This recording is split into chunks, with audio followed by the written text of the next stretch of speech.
Welcome, race fans, to PitStop TV. Emerson Arden and Trey Shuttles Worf up in the booth tonight for coverage of the penultimate round of the L-TAC Cup Series season. We come to you live from the Granite State, where the virtual New Hampshire Motor Speedway sits in Loudon, New Hampshire. Home of the infamous Lobster Trophy, the Magic Mile always puts on a great show. Speaking of a great show, the last time we saw these drivers was at Kentucky Speedway, where we saw a first-time winner in Christopher Lewis, in absolutely dominating fashion. Will he be able to go back-to-back, or will we have yet another first-time winner? Let's not forget, there's a championship at stake next Friday night at Homestead Miami Speedway. Stephen Parrott and Landon Durhold continue their intense battle at the top of the standings. 11 points separate the two. And with that being said, Trey, let's take a look at the rest of the point standings heading into the Magic Mile. Said it, the two guys to look out for tonight, Stephen Parrott, Landon Durhold, they have absolutely pulled away from the rest of the field tonight, and in fact, they clocked in at third and fourth respectively on the leaderboard, so I'm sure they're going to be right on each other's tail for most of the day today. So you just continue to go down. We see that Mario LaPinta has overtaken Jeremy Berger after Kentucky last week. And then Christopher Lewis puts into over 12 hours of practice last week, and he's going to notch that win, move up a couple places in the point standings. You're going to continue to see purple lap times here, qualifying underway here in New Hampshire. Continuing to go down the leaderboard here of our chase drivers, Sean Deal, Damaris Secondbottom also pulls a spot on Nate Brooker. Kyle Green does the same. Brooker, I'm assuming, doesn't show up last week, and he does drop 4 spots. Ryder Ralph in 10th place gains a spot on Jeff Napier, who drops 2 spots and rounds out your field of playoff drivers. Yes, sir. The chase for the championship is alive and well. Yeah, Christopher Lewis. You heard Trey right. He put in 12 hours of practice, maybe more, but what he told us was 12 hours. Maybe didn't want to admit anymore at the end of his interview last week. We said, how did he do it? And that's what he said. And, thinking about that, maybe it would have convinced some drivers that, practicing could just get this thing done. If you're not Stephen Parrott or Landon Durhold and you need some motivation, momentum to practice, I think Christopher Lewis was a great caveat for that. Right now, Christopher Lewis has yet to set a time, but Tyler Butcher Benjamin right now on the provisional pole with 100 seconds remaining in qualifying. Stephen Parrott takes to the track, sitting on the pit lane, I assume, trying to lessen that fuel load. We'll see what Stephen's able to do. He's going to put up a lap time that rivals Butcher Benjamin, not able to beat it at this point in time, about 5 thousandths of a second off at the moment. So I caught that late. Yeah, he's on his second lap actually right now.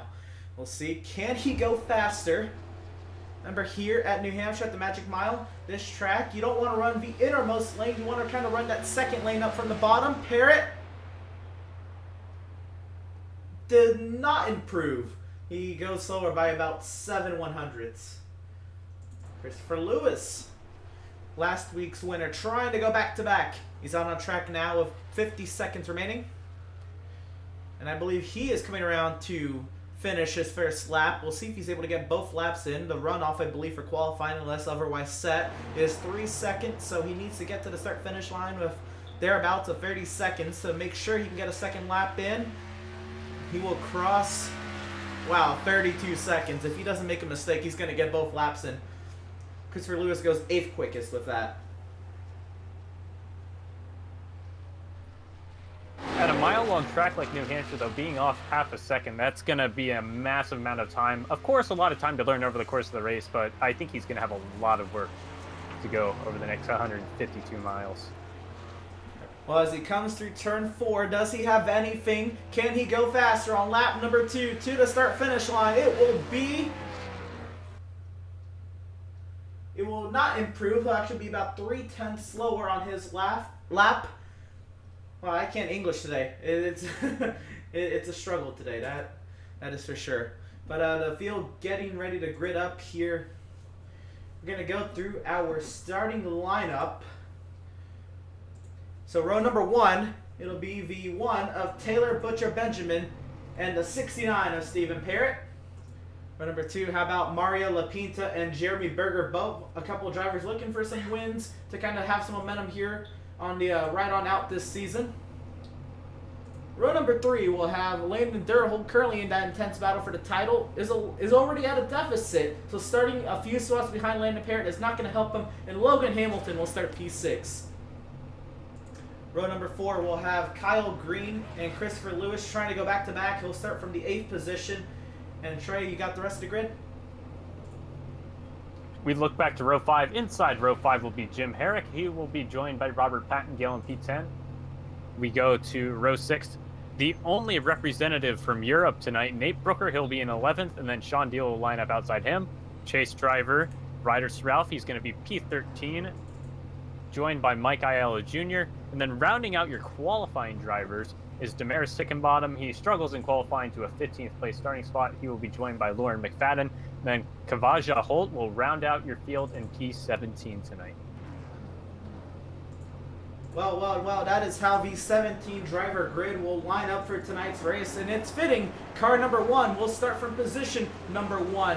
1 pace lap around this track, as iRacing only gives you multiple pace laps if the track is less than 1 mile. This track is just over 1 mile, exactly 1.058 miles, which is why we're having a 152 lap event here tonight to make it an even 160 miles tonight. Stages 35, 35, and 52. Drivers will have 1 fast repair tonight, and we will have 50% fuel capacity. Should be a fun night tonight. We'll see how strategy plays into effect. Down the back straightaway we go. Stephen Parrott is going to look to gain some momentum after the past couple of weeks not really going his way. Getting up there a little bit, but not getting the number 1 spot he's needed after getting a couple wins early in the chase. That iRacing Chevrolet Silverado pulls off into the pit lane, awaiting the green flag. We are green. Taylor Butcher Benjamin gets off to a great start. Pulling away with relative ease into turn 1. Already a couple of car lengths as we hit the high banks of New Hampshire for the first time tonight. So yeah, Parrott's going to fiddle in pretty comfortably here to P2, but he's going to be challenged by Mario. As I said that, and we got one around on the back straightaway. Oh, and that's our last week's winner, Christopher Lewis, already trouble off of turn number 2. Oh man, let's see if we can get a replay of that incident real quick. Yeah, looks like he just got a little too high there. You see he was up in the marbles and coming off the corner where the balance of the car was off. The car was very light coming off of turn 2 and he just lost it.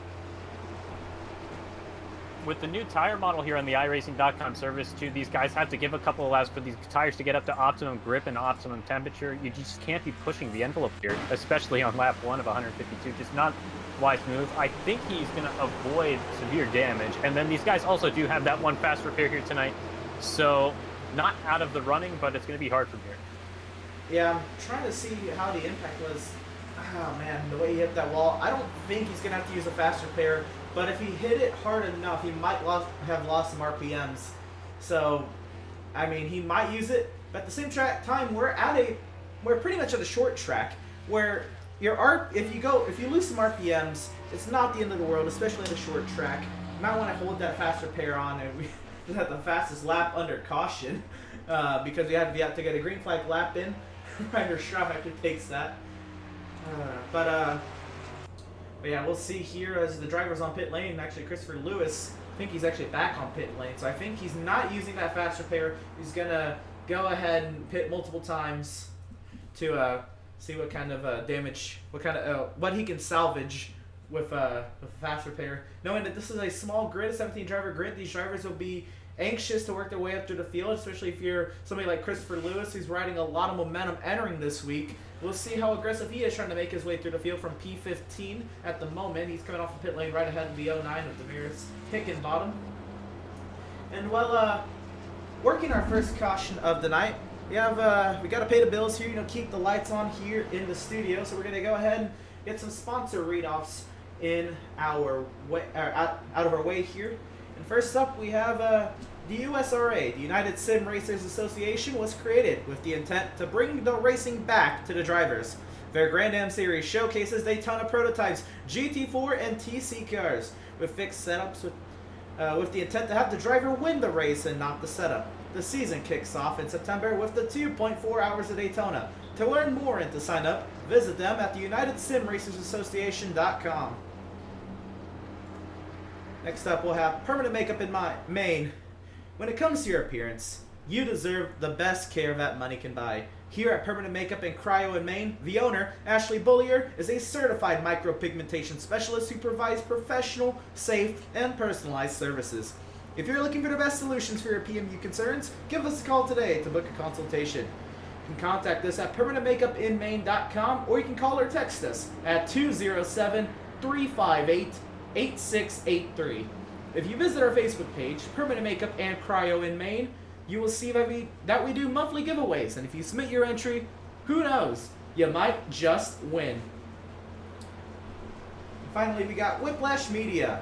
PitStop TV's new parent organization specializes in various sim racing resources, including paint schemes, stream overlays, iRacing camera packs, and more. Whiplash Media is also working on its presence in real racing, such as photography, social media management, and public relations. Make sure to check out Whiplash Media at whiplash-media.com. So working the conclusion of our first caution period tonight, field double wide and ready to go as we work down the back straightaway here at the Magic Mile here at the New Hampshire Motor Speedway. Taylor Butcher Benjamin got a great start. Kind of caught Stephen Parrott sleeping. Parrott actually fell back to third, but this time Parrott will be restarting behind Butcher Benjamin, so he'll be able to go right on the one car's go. He'll be able to have a much better restart, I believe, because I believe it's pretty hard to restart as the second car, especially if you don't have a wide FOV, which is field of view, to try to see the car to your inside as we go green flag racing once again at New Hampshire. We're going to see that become evident. Jeremy Berger is already being challenged by Stephen Parrott, and Parrott's actually going to clear him through the middle of 1 and 2 here. He's just going to continue to fall down the leaderboard. P4 now for Jeremy Berger. And yeah, but I mean, our championship contender of Stephen Parrott has a lot of pace here on entering turn 3, and I think he's going to have a pretty good shot if he gets a good exit to go for that lead. He goes a little wide there at the entry. As we were not under caution, we were still green.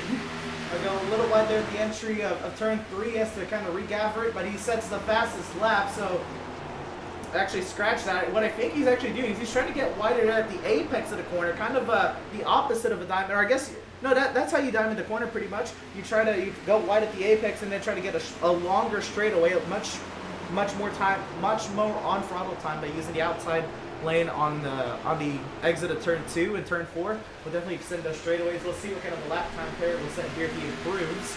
But right now being caught by the 12 of Logan Hamilton. Actually, Taylor Butcher Benjamin maybe look in his mirror and is learning a little bit from Stephen Parrott.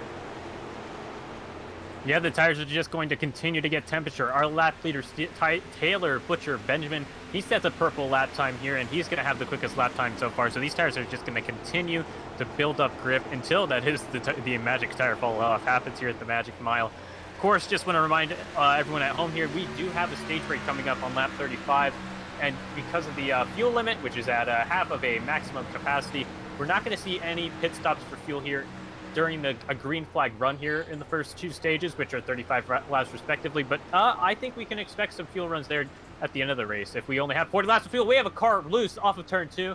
Not sure that we have the yellow yet. Race control still. Oh, and there it is. That would be the 58 of Ryder Shrouf. He actually is race control, so has the power to throw that yellow, or he's one of the admins in the league, I should say, not necessarily race control. As he tries to get that car spun around, he actually hits the back end there trying to get it going. See, try to get it in gear here, and see if we can get a replay going before. Oh, try not to get caught by the Silverado pace truck there. Let's see what kind of a replay we can get here. So this is actually entering turn 3 here, so we'll kind of get the entire story from the exit to turn 4 to the incident.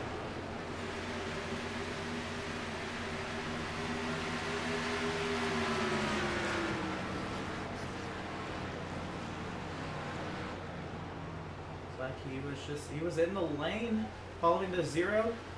He got a little too low there. The opposite of what happened to the 111 there. Yeah, New Hampshire, the corner exits are all about precision. I mean, it's wicked. If you're not in the preferred groove, it's going to be a bad day. The other thing that's really tough about this place is just the fact that you really don't have that much banking to rely on. So when you do get to that point in time where you have to start to get back into the throttle, very conservative, it can be very tough. Honestly, it's probably one of the toughest places on a NASCAR Cup schedule that a guy can go to, and just in terms of, having to modulate the throttle and be very conservative when getting back into it. Fortunately, it doesn't look like it was that hard of a hit into the inside Armco, but I think he'll be able to get back going. And, like we said with, trying to think of who the first incident was, it was Christopher Lewis. There's a lot of time left to run, and these guys also do have that one fast repair yet. Right.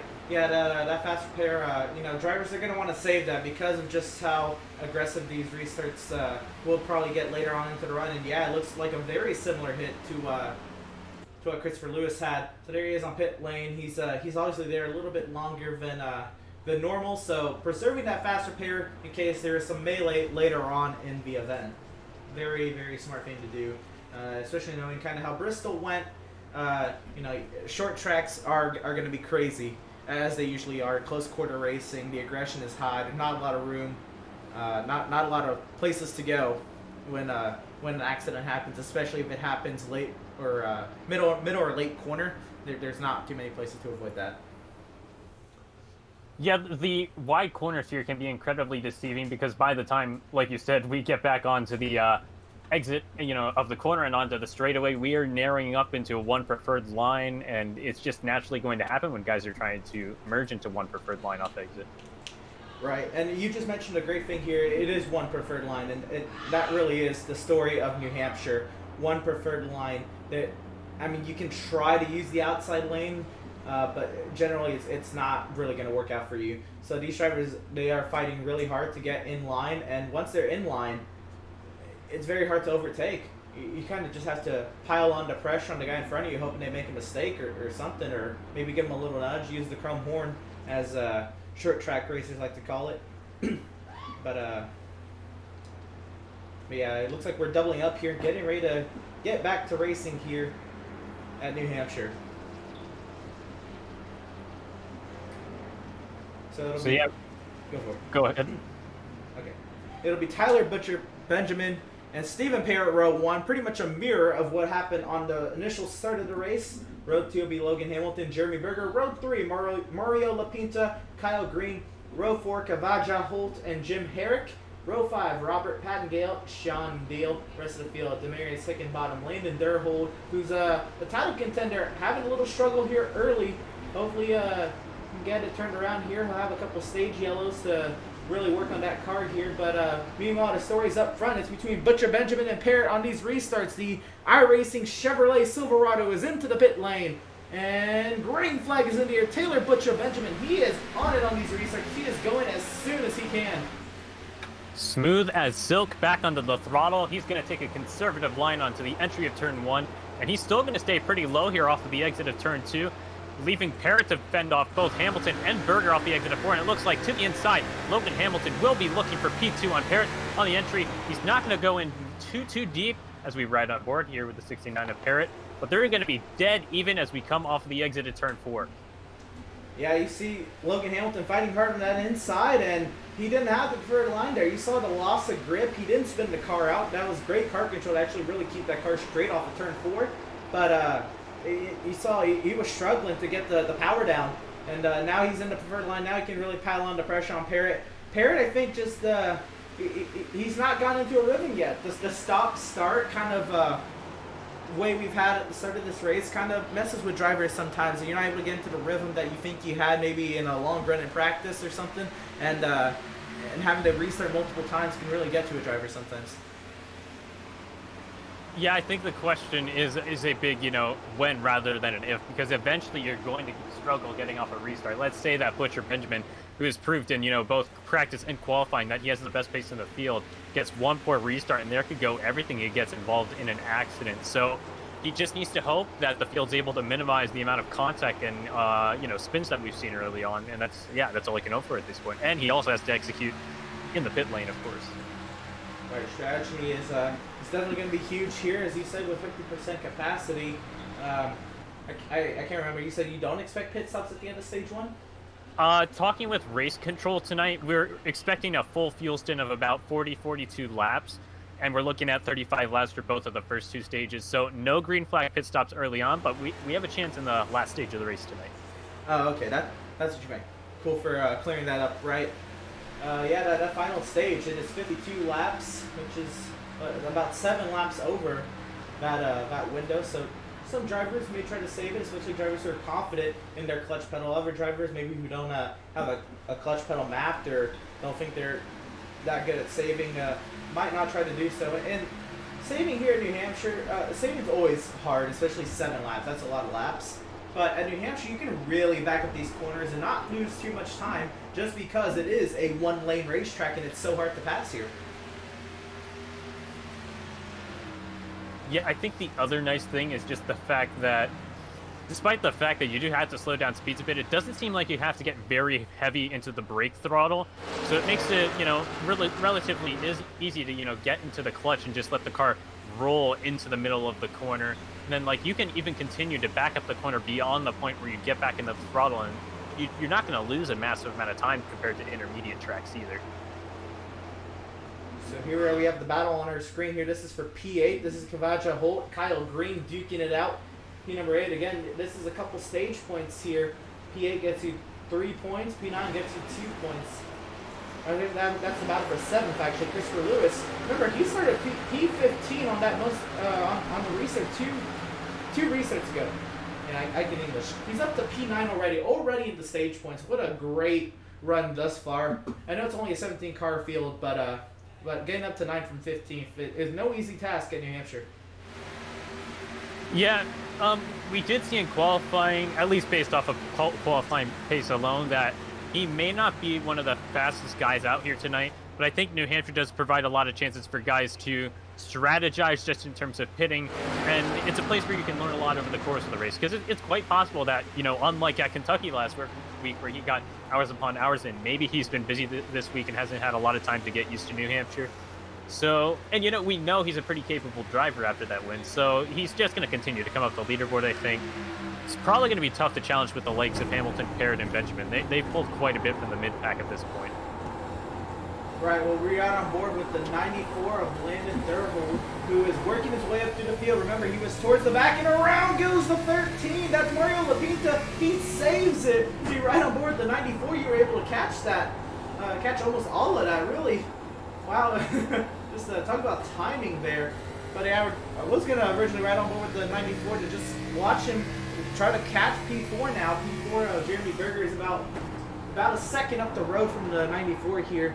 And you can see there on the graphic, 4 seconds behind the leader as they continue to battle it out behind him. Oh, big moment! Into the wall with the 94! That is absolutely massive contact, and he's going to have a long way to go here to the end of the stage to be able to go and get some repairs. We still have about 12 laps of action here. Right. Yeah, I think he just got on the gas a little too early, a little aggressive maybe. He saw the momentum he had moving up through the field, and now back in P5, he'll have a shot at Stephen Parrott, especially with the stage caution coming up in about 12 laps from now. But no, just getting on the throttle maybe a little too early right now. He's still in 5th, trying to hold on to that spot, but Kyle Green actually got clear Kavaja Holt for 7th. That's actually gone to 6th now because of the 13 of Mario Lapinta dropping down to P8. Kyle Green may have a shot here at P5, and again, these are both positions in stage points, but this 1 point, it's definitely more important to Landon Durhold than it is to Kyle Green. Landon Durhold, he's going to have to fight his heart out here for this point to keep himself in the conversation for Homestead Miami next Friday. In the least, long ways to go, and we keep mentioning it, but it's early and these guys are able to utilize it. He has a fast repair if it turns out that damage is way too severe. Starting to click down laps as well, so he doesn't have too long ways to go here, but he does. It's imperative that you keep the car clean at New Hampshire. Even though you can compensate for damage, you still want the car to be handling at its best, especially when guys are all utilizing the same setup today. Right, that is correct. This is a fixed setup series right here. We have the battle for the final stage point with Christopher Lewis, Nate Brooker, Damaris Hickenbottom in 11th is Hickenbottom, trying to get to the inside of the 6 of Brooker, who's actually trying to get to the inside of the 111 of Christopher Lewis. It's everybody trying to pounce on one another here, side by side, nearly beating fenders, and they turn! Contact the 6 into the outside wall, contact with the 111, and that's going to bring out the yellow. And it just goes bad to worse as these guys cannot get off of each other. Finally, Lewis is going to be able to reverse. We're going to get a bit of a reset. And here we are with the replay already. And it's a little hard to tell from that angle if it was the 111 coming down into the 6 or vice versa, or just a combination of the two. Regardless, it's something that probably could have been avoided pretty easily. Right, well, I mean, they were already beating fenders here, right there. They got close. And I don't know, maybe that second time, maybe the 111 with the side draft or the air maybe kind of sucked them into the side of the 6, or maybe the 6 came up again. That's also a really hard angle to really make a real judgment call. Like here, this is turn 1 camera. Yeah, it definitely looks like the 111 maybe moved down the track a little bit. Obviously, not intentional. You know, they're fighting hard. It's getting close to the end of the stage, and especially not intentional because it hurt Christopher Lewis himself just as much as it hurt the 6 and 8 Brooker. So definitely not anything intentional or anything of these guys maybe wanting to, you know, take each other out. I think this is just more of hard racing, and again, this is towards the back of the drivers who were in stage points. Well, once again, we'll take a look here off of turn number 1. We're going down the front straight from turn 4, entering turn 1. Man, I don't know that one's rough. I can't really make a pure judgment call on that one.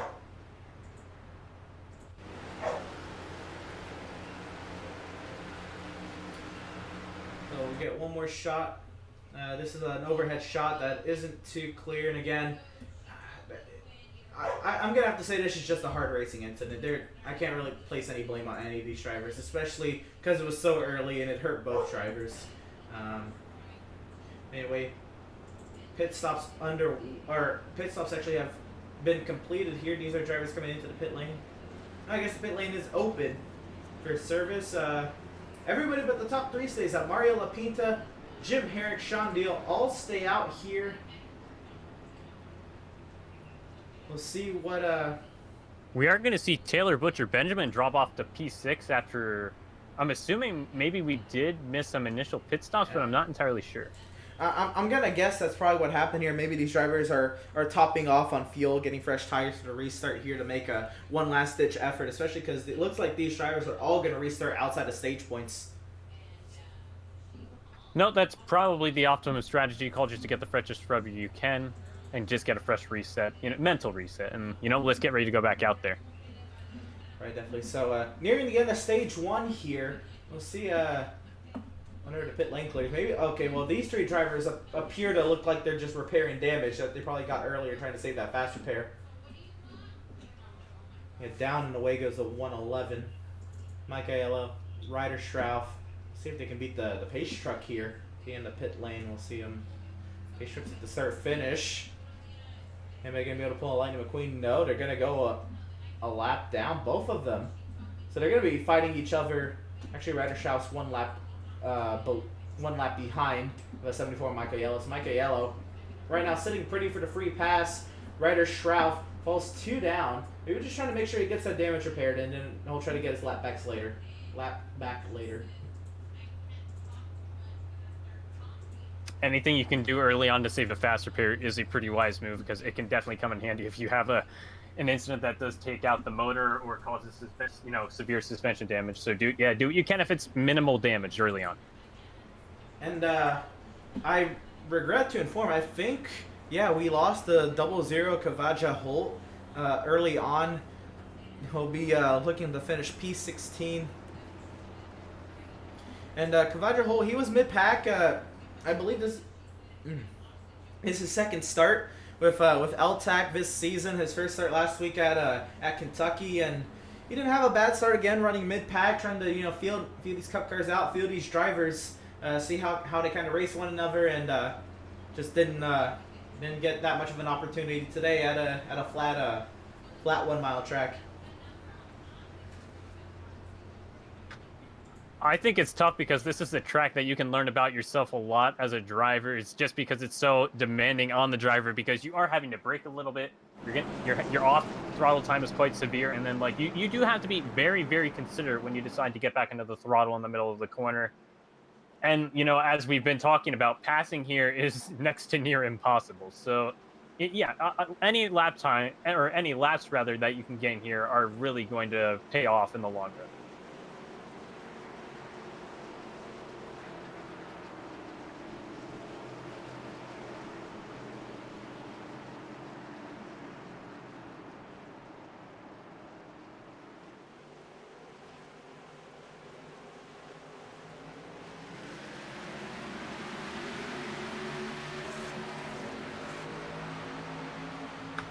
And we're going to see Lapinta pull off a 5-car length gap onto the entry of turn 1. Side by side here for P2, and whoever comes out of here could be a pretty hard challenger. We have some contact in the back.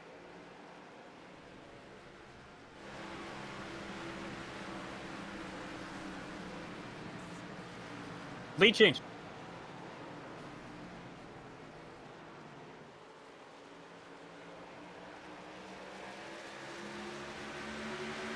Race control closes pit road, signaling 2 laps to go here in the end of the stage. And the dominant car of the day, Taylor Butcher Benjamin, looks to the inside of the 69 mid-quarter. He is going to wash up a little bit. Looks like the car did step out and get a little bit loose, but he's going to be hard charging down the back straightaway. Almost loses the car yet again. I think he's going to have to concede for the time being, but yes, he will. He's going to fall back a car length or two. Going to have to regroup, but he's probably going to get one more shot at it.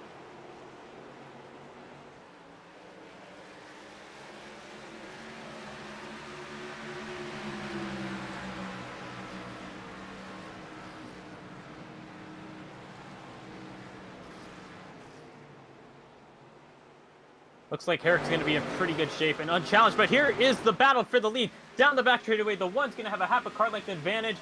It's going to be, whoa. He can clear high if he wants it, but he's going to have to defend from the crossover. I don't think Parrott's going to have anything to challenge for as we come off of 4.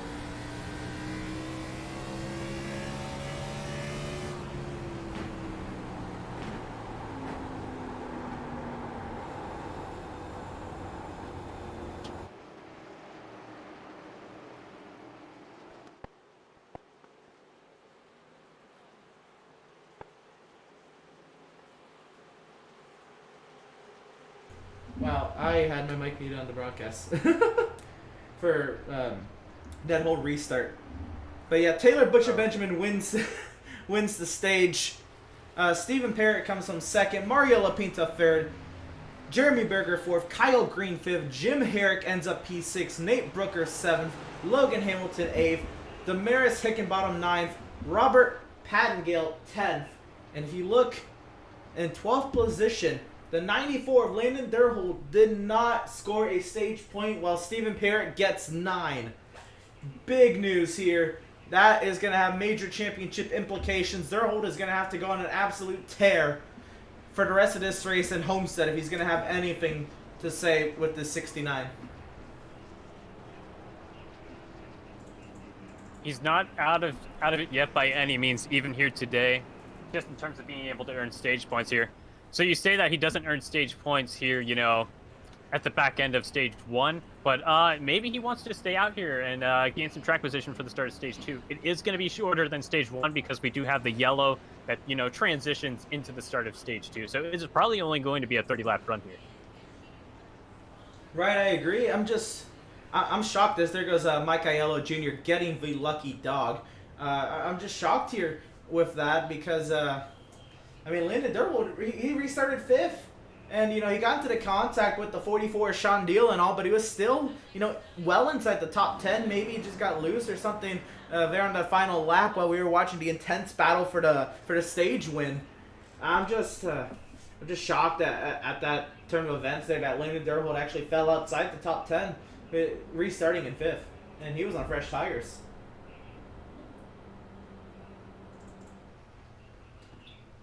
Yeah, gonna have to go back and look at the tapes there, I think. I'll start to take a look here.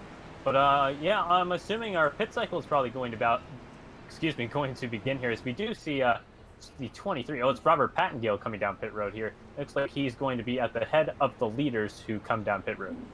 Yeah, this is actually the second round of pit stops. The majority of them came down the first time. Maybe this is just Pattengale and Schrauf. Well, Schrauf is a lap down car, but Pattengale maybe just trying not to take damage, in a busy pit lane.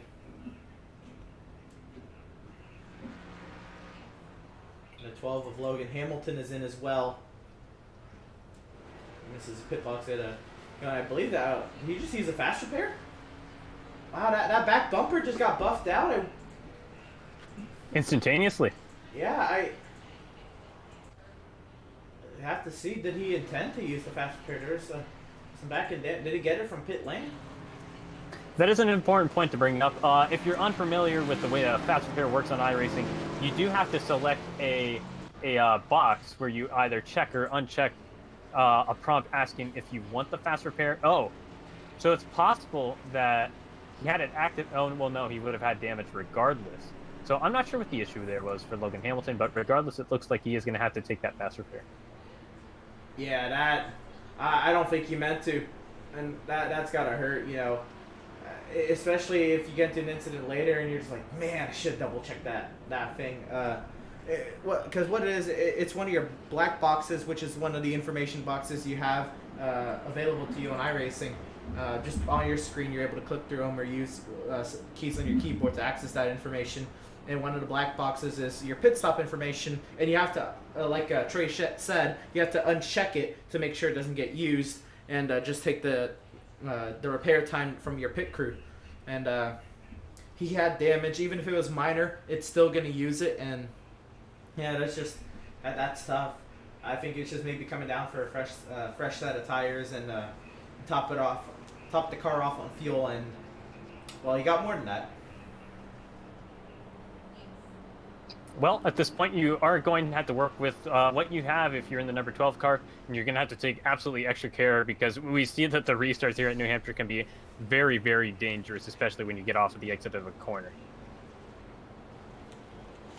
So it'll be interesting here because Stephen Parrott just pitted on that caution at the end of stage 1.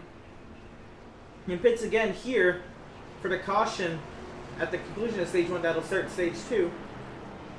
Well, Taylor Butcher-Benjamin, he just pitted on the previous caution. He did not pit here. He stays out, and it's only him and Jeremy Berger who stays out on this caution. Everybody else behind them came down pit road again. Again, there's no tire limit for this series because when iRacing came out with that option, they were already into the championship, into the chase. They didn't want to, change that mid-season, especially when they're in the middle of a championship battle, which I completely understand that. So these drivers are running unlimited tire sets. They can come down pit lane as many times as they want to get 4 fresh good years. And that's what Parrott did. We'll see how much of a benefit it is to him, especially towards the end of this stage if it goes green. But we'll see here as the iRacing Chevrolet Silverado pulls into the pit lane. Taylor Butcher-Benjamin's been absolutely amazing on restarts. And once again, he gets a great one, but Stephen Parrott is right there. That might have been the best start of the third place car has gotten today. Parrott is already on the rear bumper of Taylor Butcher-Benjamin here as we come off the exit of turn 2. And like we said, or rather like what you said, Emerson, he's on fresher Goodyear Eagles right now, although he is being challenged on the inside by Jeremy Berger. And Berger's going to take back the P2 spot pretty aggressively clear into the entry of turn 3. Parrott's coming right back and knocking on the door, this time on the inside line, yet again off of 4. Ooh. Not going to be able to hang. Oh, he does hang with it, so he may have a chance coming into turn 1. Going to have the fender to the inside. He'll dive it in there. He'll have closer to the preferred line. That preferred line is that second lane there off the bottom, and he has it. Can he clear the 46 off of turn 2? What the 46 has to his advantages. He has the longer straightaway. Car in the wall. That's the 111.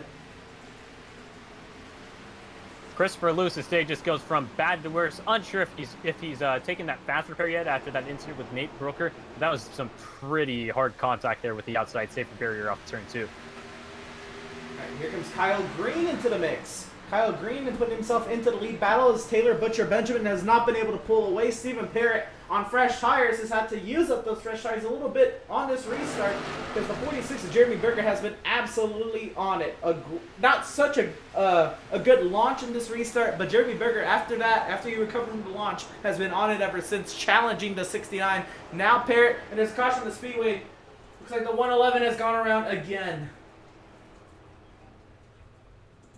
And it just continues to get worse for loose. And this is the third time today that we're going to see a car get loose off of turn 2. Just going to watch the replay here, and I'm sure we're going to see the exact same thing. A guy who puts in too much throttle a little too early. He was loose very early on, and he somehow avoids the Armco. Woo! Excellent job of saving the car. Yeah, I hope he didn't use his fast repair because that car looks pretty clean besides the damage he took from the wall. He might have had to use it because maybe he lost some RPM on the initial, the first lap incident he had. But yeah, great job keeping it off the barrier. That is definitely going to help matters a little bit. Let's see if we can get an onboard here. Let's see if we can listen. Yeah, he was riding that outside seam. Got the gas a little too early. The tires, maybe they hadn't heat up. They hadn't had time to heat up yet, and it just around he went. Lost a grip. Again, that's earlier in the corner. That's more center of the corner. That really, I think, just happens from not having the car placed where you want it by the apex. Nope, absolutely agree with you there. Oftentimes, like you said, the issue really becomes an issue when you decide to get back into the throttle, and I'm really struggling here with my utilization of the English language, but it does really matter where your car is positioned when you get back into the throttle. Are you in a line that's going to be pretty comfortable for the balance of the car as you're getting off of the exit corner? A lot of factors go into whether or not the car is going to be stable on exit. And like we said, the car was gone from pretty much the time he got back into the throttle. So there were issues that he was fighting for several seconds. Well, I have to say, we've had our fair share of yellows. Actually, go ahead and take a look at the race information right now. We are working our 5th caution of the day for 21 laps. We've had 3 lead changes up front here at Loudon, New Hampshire, here at the New Hampshire Motor Speedway. And I have to say, it's a short track. 5 cautions, though. It has been 5 yellows, and you can feel that it's been 5 yellows, but it doesn't feel like it's been a burden on this race.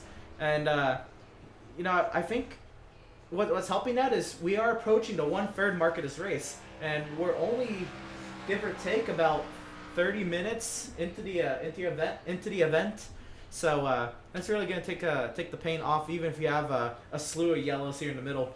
That this race isn't going to take too long, and it's just been one car incidents for the most part.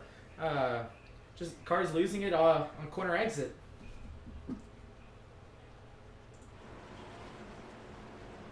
And it just goes to show how difficult the track is, especially this year.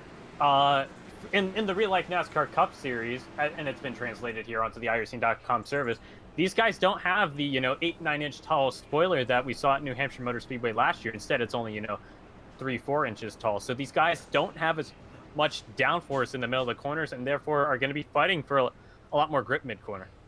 That's right. I completely forgot about that. Right, the Cup Series in real life. Which you just said. Yeah, iRacing models that into the service.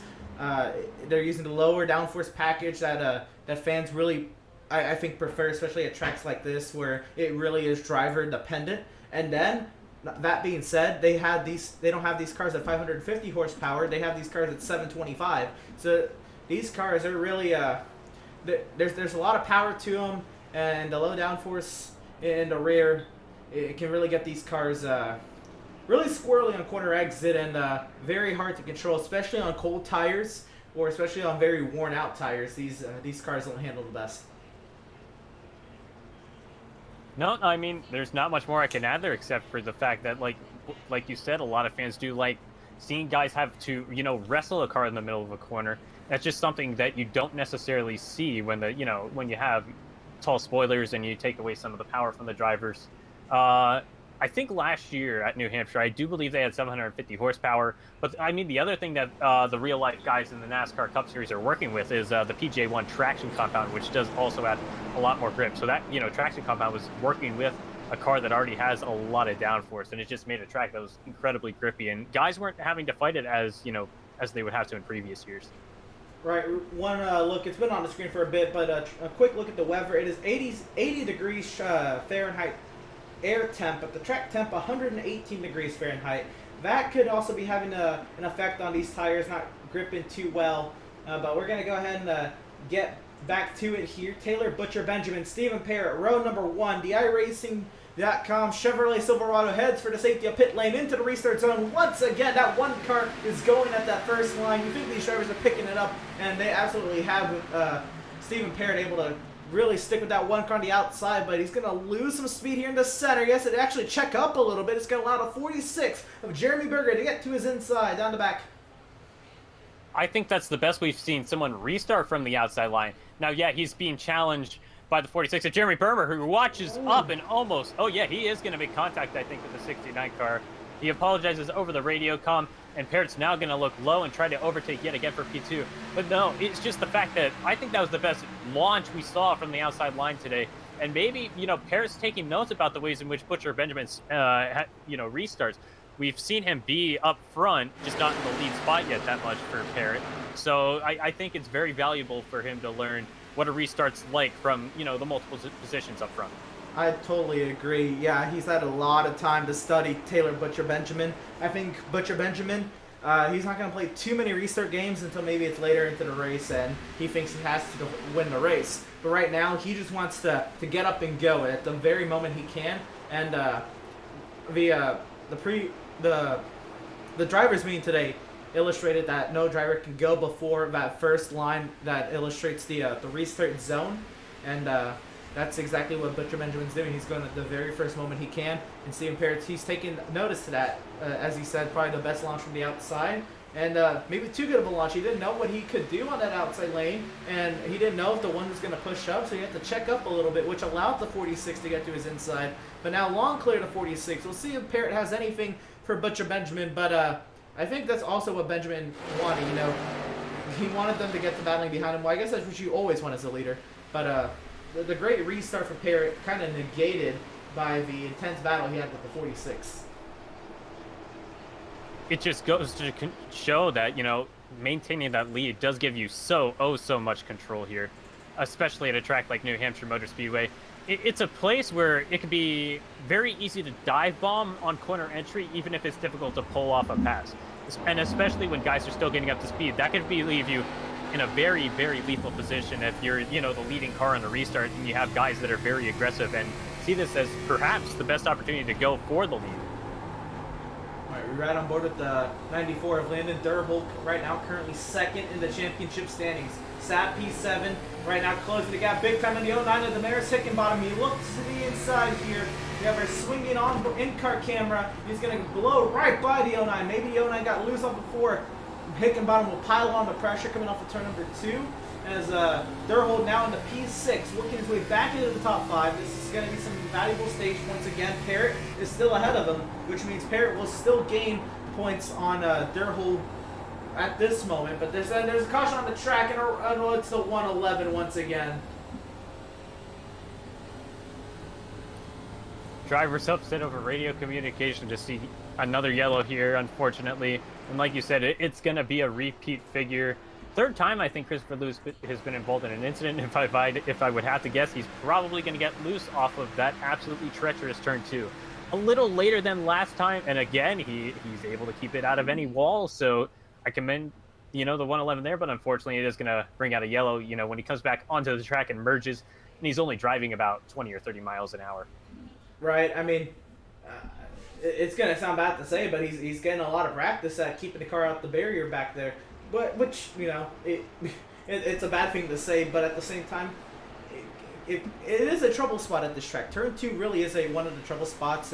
When the official iRacing series came here, that was always bringing out the yellows. They were caution fast because of turn 2, And most drivers would hit that inside wall. He hit it on the first incident. The past 2 times he has been able to spin that car back around, keep it from hitting other cars, and keep it, most importantly, from hitting that Armco down the inside. Pit stop's underway. Looks like everybody but the top 3 are in. Stephen Parrott, Landon Durhold stays out. I assume that's probably Durhold's decision. Just do what the 69 does until they're maybe in a position that's 1-2 at the end of the race. Butcher Benjamin wins the race off pit lane over Jeremy Berger, Kyle Green, Damaris Hickenbottom, and friends. Mario Lapinto, Logan Hamilton, Jim Herrick, Robert Pattengale.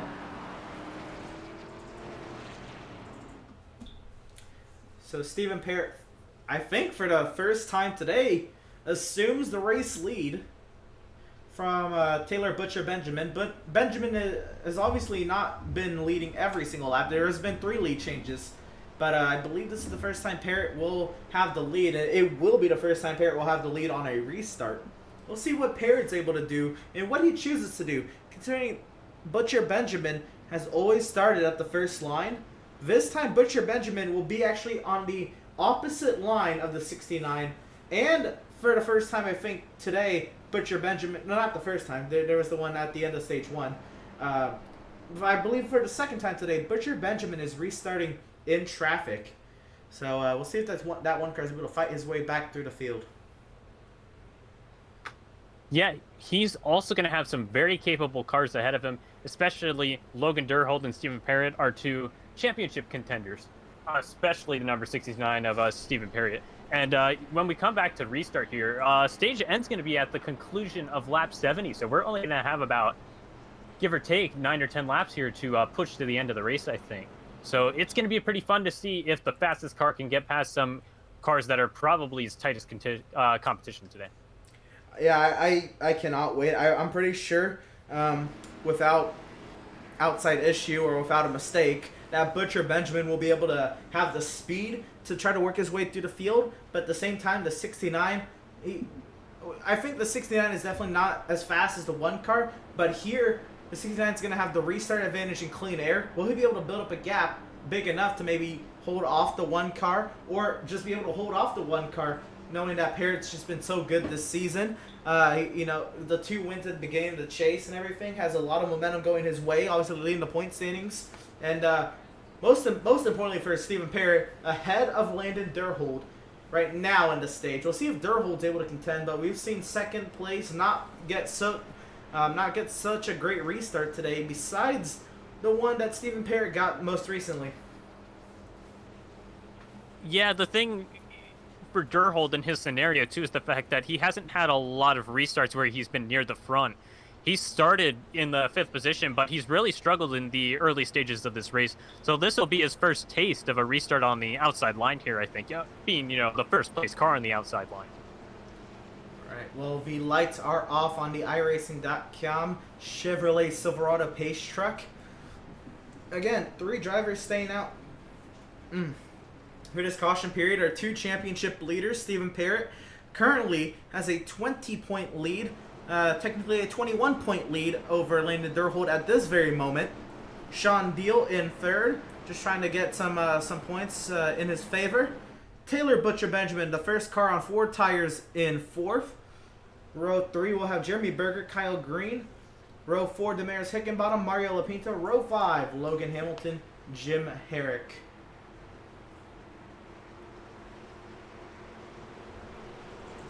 Yeah, we're going to come to the line here with about 10 laps of racing action, and I think that puts us in a perfect scenario to see Butcher Benjamin get close to Stephen Parrott, and of course, like we said, Landon Durhold, I think he also has a pretty strong car here. So we're coming to the restart zone. Yes, sir, and... oh, wow, look at the start! Almost dead even across the line! This is going to be great coming down to turn number 1. I may have spoken too soon here. Taylor Butcher Benjamin is going to get completely clear of Sean Deal, and he's already challenging for that P2 position.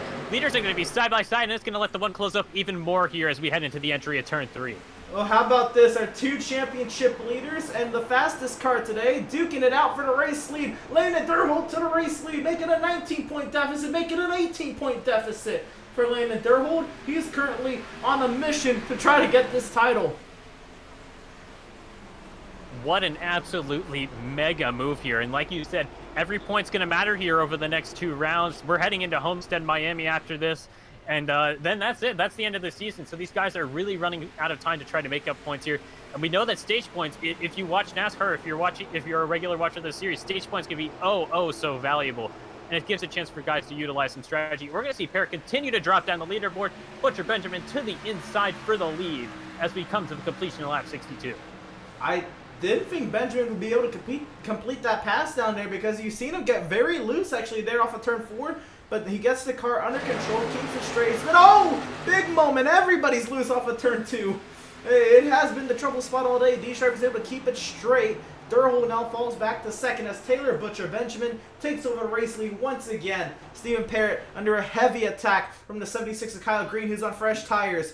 This is going to be huge if Landon Durholt is able to distance himself in position. To the inside looks the 69. Checks up center to corner. Kyle Green has to check up. Here comes the 13 of La Pinta. And around goes La Pinta. I saw him save the car off of 2 earlier. Unfortunately, it looks like a little bit too much throttle this time. And, you know, that's it.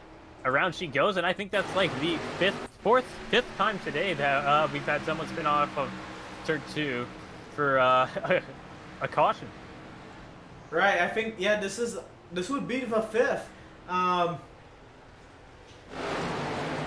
This time maybe a little bit of contact as compared to the other 4, but still nonetheless, I mean, turn 2 really proving it is a troubling spot.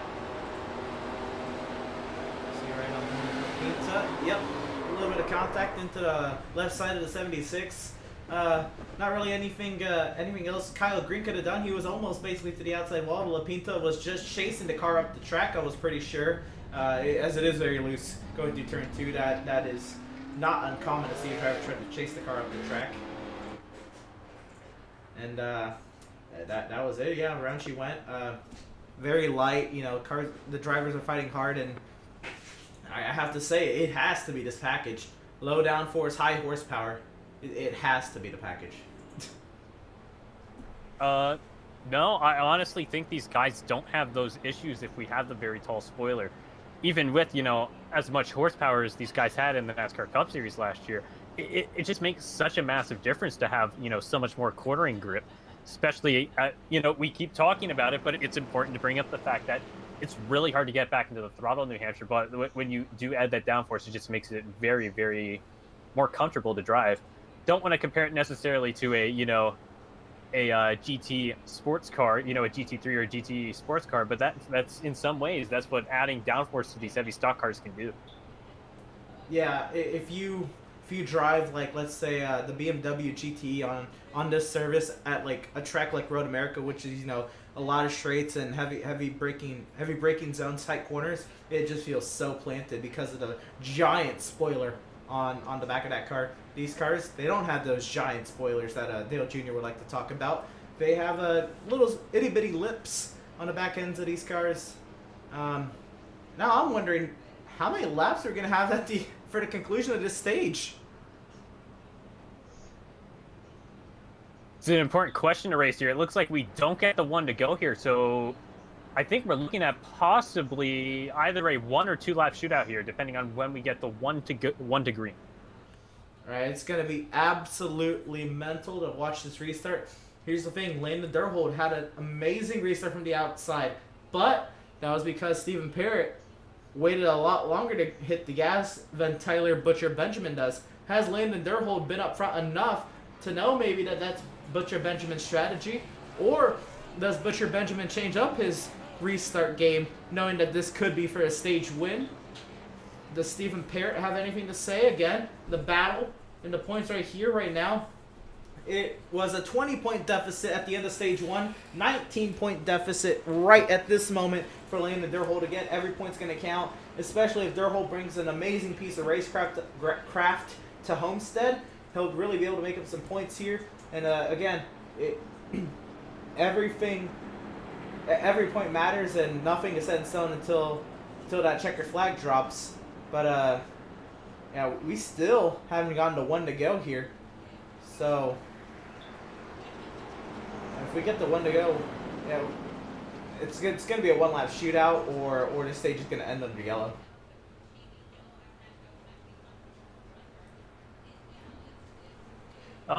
We're looking here. Like you said, we're not getting the 1 to go. Oh, getting notice from race control that we're going to have a 1-lap dash at the end of the stage.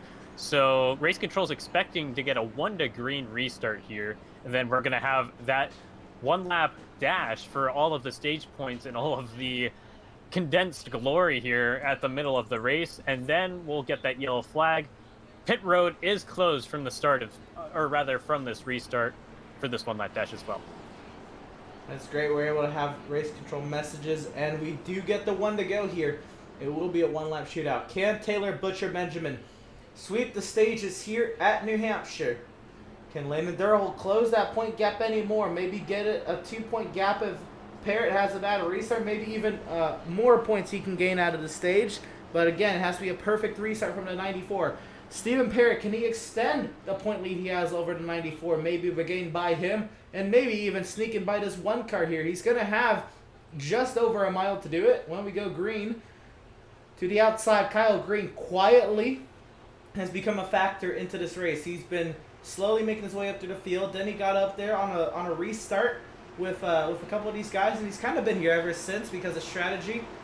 And remember, Stephen Parrott, Landon Durhold, they're still on old tires, while Taylor Butcher Benjamin, Kyle Green on fresh tires. The iRacing.com Chevrolet Silverado pulls into the pit lane to the restart zone. Green flag is in the air. Landon Durhold did not get the memo. Here comes Parrott up the inside for P2. Immaculate restart for Butcher Benjamin, and now the battle is on between the championship contenders. To the inside goes the 69 of Parrott, not going to be able to clear off of the exit of the corner, and we're going to have a dead heat for P2. I think at this point we can pretty much hand the stage win to Butcher Benjamin, but the battle is on for position number 2. Parrott, he's going to drive it in hard for second. Here comes Durhold. Can he get the crossover? They're going to be side by side to the line. Durhold up to second. Contact between them. Taylor Butcher Benjamin's going to win the stage, and it's going to be Durhold second, Kyle Green in third, Stephen Parrott fourth, Logan Hamilton in fifth. Oh my goodness. What a run to the line for second. Again, it is Taylor Butcher Benjamin winning the stage here. Sweeping the stages here at New Hampshire. And my apologies, we didn't actually get an interview with him at the end of stage 1, so we'll try to get an interview here at the end of stage 2 and see if we can get a lot of information out of him here. Will be under the caution here. We're getting close to double digits, but again, the stage yellows are predetermined, and we're gonna go ahead and set up for the interview here. Second.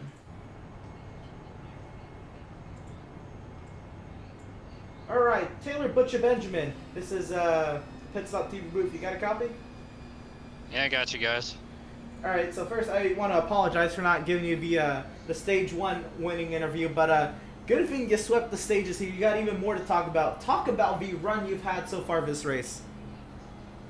My whole thing about just trying to take care of my tires for the most part, and just drive it straight up off the corner, because I've noticed a lot of guys kind of driving in a little harder than kind of chopping the exit, and I think that's why I'm pulling away from them, because they might have been burning their right front up.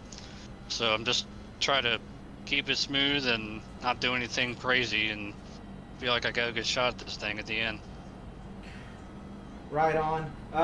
Battling hard with Landon Durhold and Stephen Parrott and Kyle Green. Kind of talk about how the competition's been to you today, and you've been restarting. Oh, actually, go ahead. Talk about the competition first.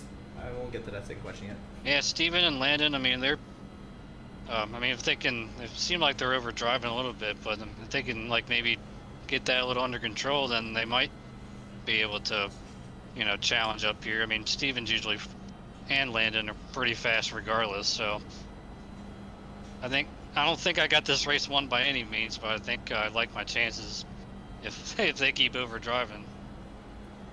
So, this is going to be my final question before I let you go. You've been restarting pretty much every restart from the very first moment you can. Is that more of a thing you just want to get up and get out of the trouble that happens behind you, or are you just trying to see if the others have been paying attention?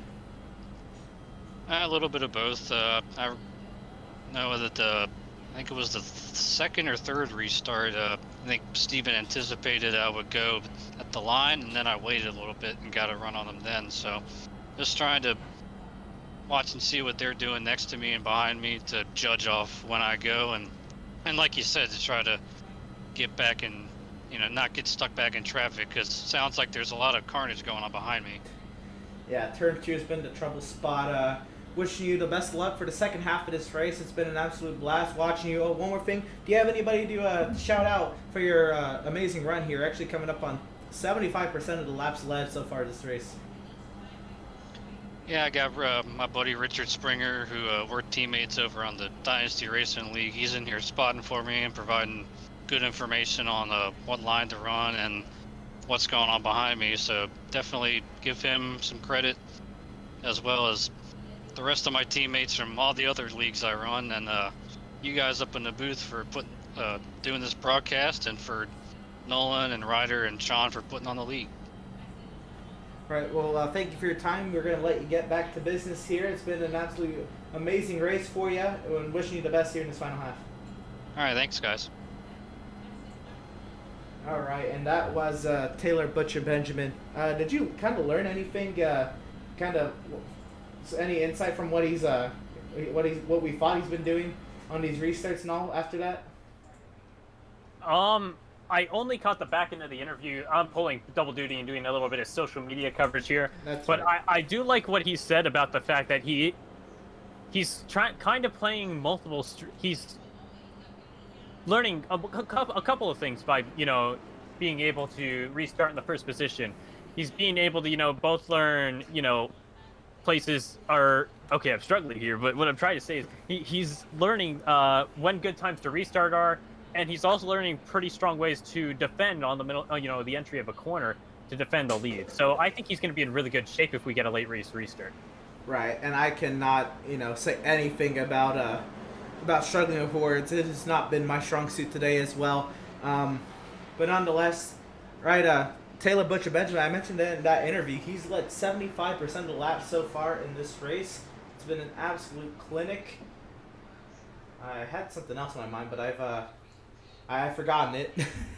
But getting ready to go back to racing here. Taylor Butcher Benjamin, Jim Herrick, row number 1. Mario Lapinta, Layman Durhold, row number 2.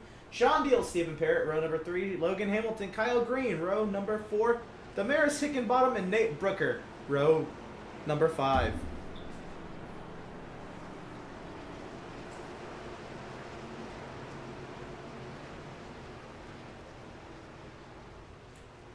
Doubled up and ready to go. The iRacing.com Chevrolet Silverado pulls into the safety of pit lane, and Butcher Benjamin is gone. He's out of here. That 56 did not even think of hitting the gas on that restart. He got really caught snoozing. Mario Lapinta gets cleared to second. There's 3, maybe 4 wide behind him. Stephen Parrott gets clear of the melee behind him, but now he's looking to work over that 94 and that 44 in front of him. Sean Deal and Stephen Parrott. Sean Deal landed their hold. So we're going to head on to the entry of turns 3 and 4, and right now the closest battle on track does involve championship contender Lyndon Durhold, and who's being utilized as a pick between him and championship contender Parrott. It is currently Sean Deal. I need to get familiar contact! With these guys. Parrott around. And into the wall. He keeps it going, but he's going to lose a lot of spots here. That's at least 5, maybe 6. 3 wide off the back, off of turn 2, down the back straightaway, almost 4 wide. And Stephen Parrott, he's going to be driving with some anger now. And, almost contact behind him. Damaris Hickenbottom almost gets into the back of Kyle Green. Just a lot of insanity going on back here on this restart. Stephen Parrott back to 7 as Landon Durhold in P3 as Taylor Butcher Benjamin goes a purple, gets the fastest lap here, a 30.235, fastest lap of the race here in the second half of the race. The track could possibly be cooling off. Let's just go ahead and take a look at that. Well, the track temp has cooled off by about 14, 15 degrees here. And that could pay huge dividends with grip. Now, I think a big part of why we're seeing that is just because we're both getting later into the afternoon in terms of iRacing's simulated clock, and we're also seeing some cloud cover thanks to that dynamic weather. So and in addition to that, even we also are building up a lot of rubber into the racetrack, so we're getting grip in a lot of different ways. Yes, we are. The field's starting to single it out here finally. What I meant to say under that caution, I finally remembered, is yeah, we're working on a little bit of a skeleton crew here. Huge shout out to Trey. Really, he is pulling double duty. He's up here on the mic and getting those amazing screenshots for the PitStop TV Facebook page and PitStop TV Twitter. Make sure you check those out. The Facebook page at www.facebook.com. Wow, I did just... Somebody else did that on the broadcast before when he said www.com. I think it was Andrew Cardinale.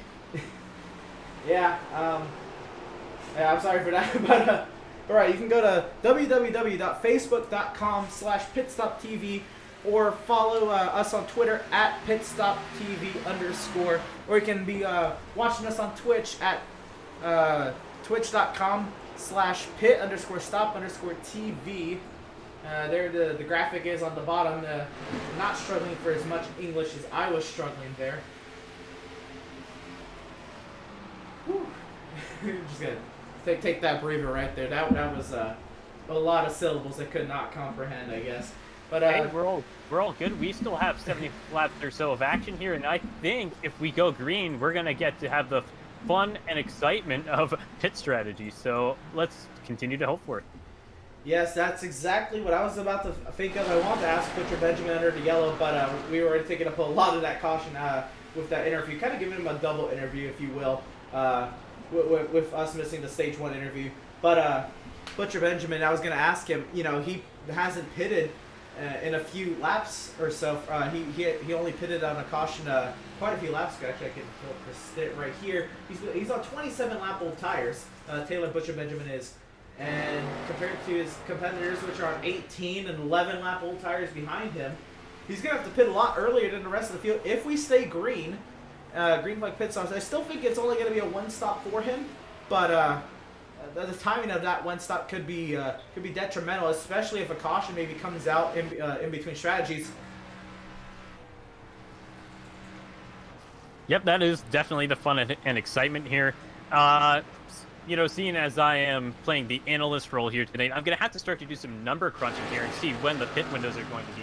Because we were talking to race director Nolan Hodgson, I believe, right? Or do I have the last name incorrect? I'm sorry if that is wrong.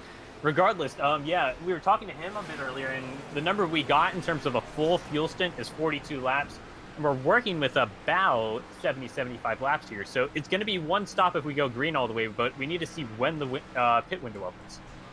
All right, if it's 42 laps, then we can expect Taylor Butcher Benjamin to come in the next, well, I would say 10 to 15, but there's been yellow. So maybe in the next 20 laps, we can expect to see Taylor Butcher Benjamin in.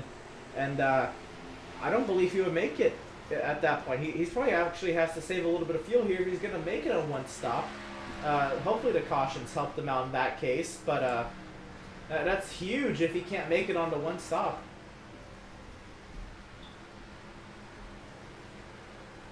Yeah, it'll be something we'll have to watch here, and yeah, just to update there. I'm sorry, Nolan. I was talking to Nolan Rempel earlier, and yeah, I'll get the names right eventually. This is my second week covering the series. It's absolutely exciting. Absolutely love to have stock cars, and I think, you know, running 50% distance races, it's a pretty good balance between, you know, getting to utilize some strategy while not, you know, dragging on forever. So yeah, we've had a lot of fun here with L-TAC, and I can't wait for the season finale next week as well.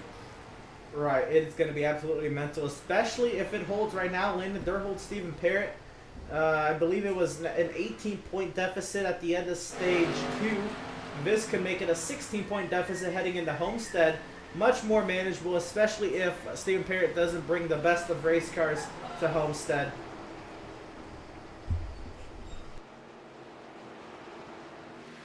All right, I just did a quick check of the math. Going off of the number of 42 laps, The earliest that you can pit and make it to the end of the race should be about lap 110.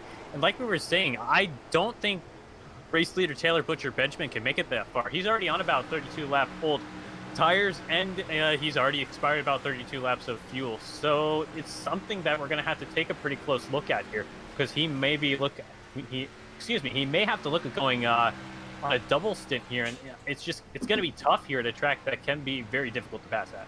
Well, I think what Butcher Benjamin is banking on is there being a slew of yellows or something, because 8 cautions for 37 laps. I would also expect this final stage to maybe have a couple cautions go his way, but wow, what a turn of events it would be if we actually were to go green this stage and Butcher Benjamin is not able to salvage what looked like a dominating performance. And again, so many things can happen, and a race isn't over until the checkered flag. But again, just the outlook, if we go green, is not looking very good for Butcher Benjamin.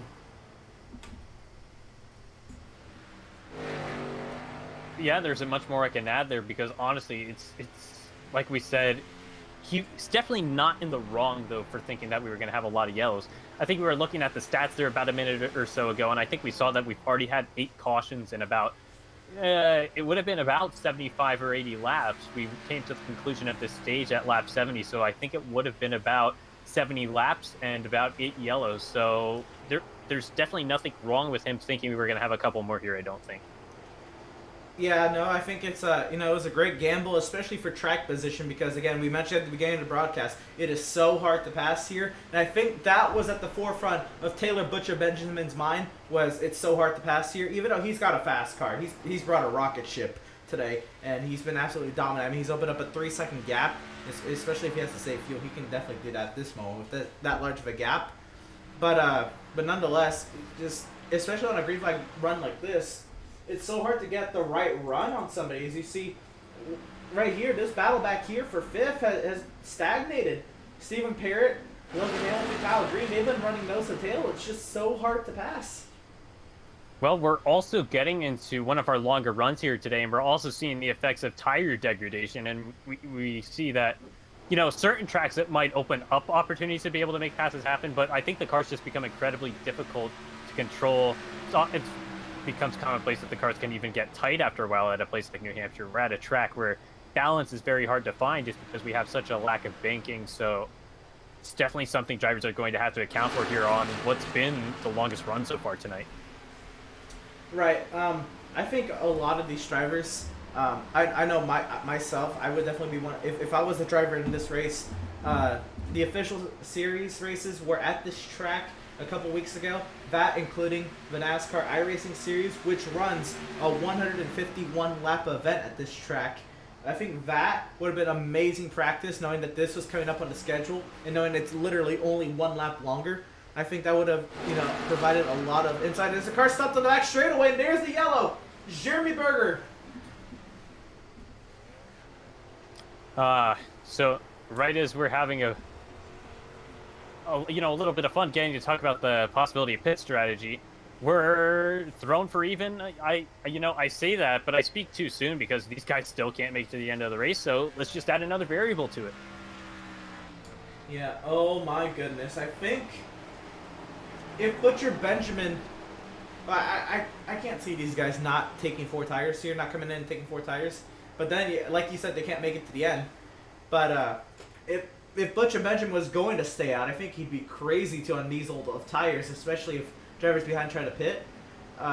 This would help him out trying to make that magic number. It's still a long shot. Even though we've had yellows, it'd be a long shot to still try to go maybe 12 green flag laps on that set of fuel, on that tank of fuel.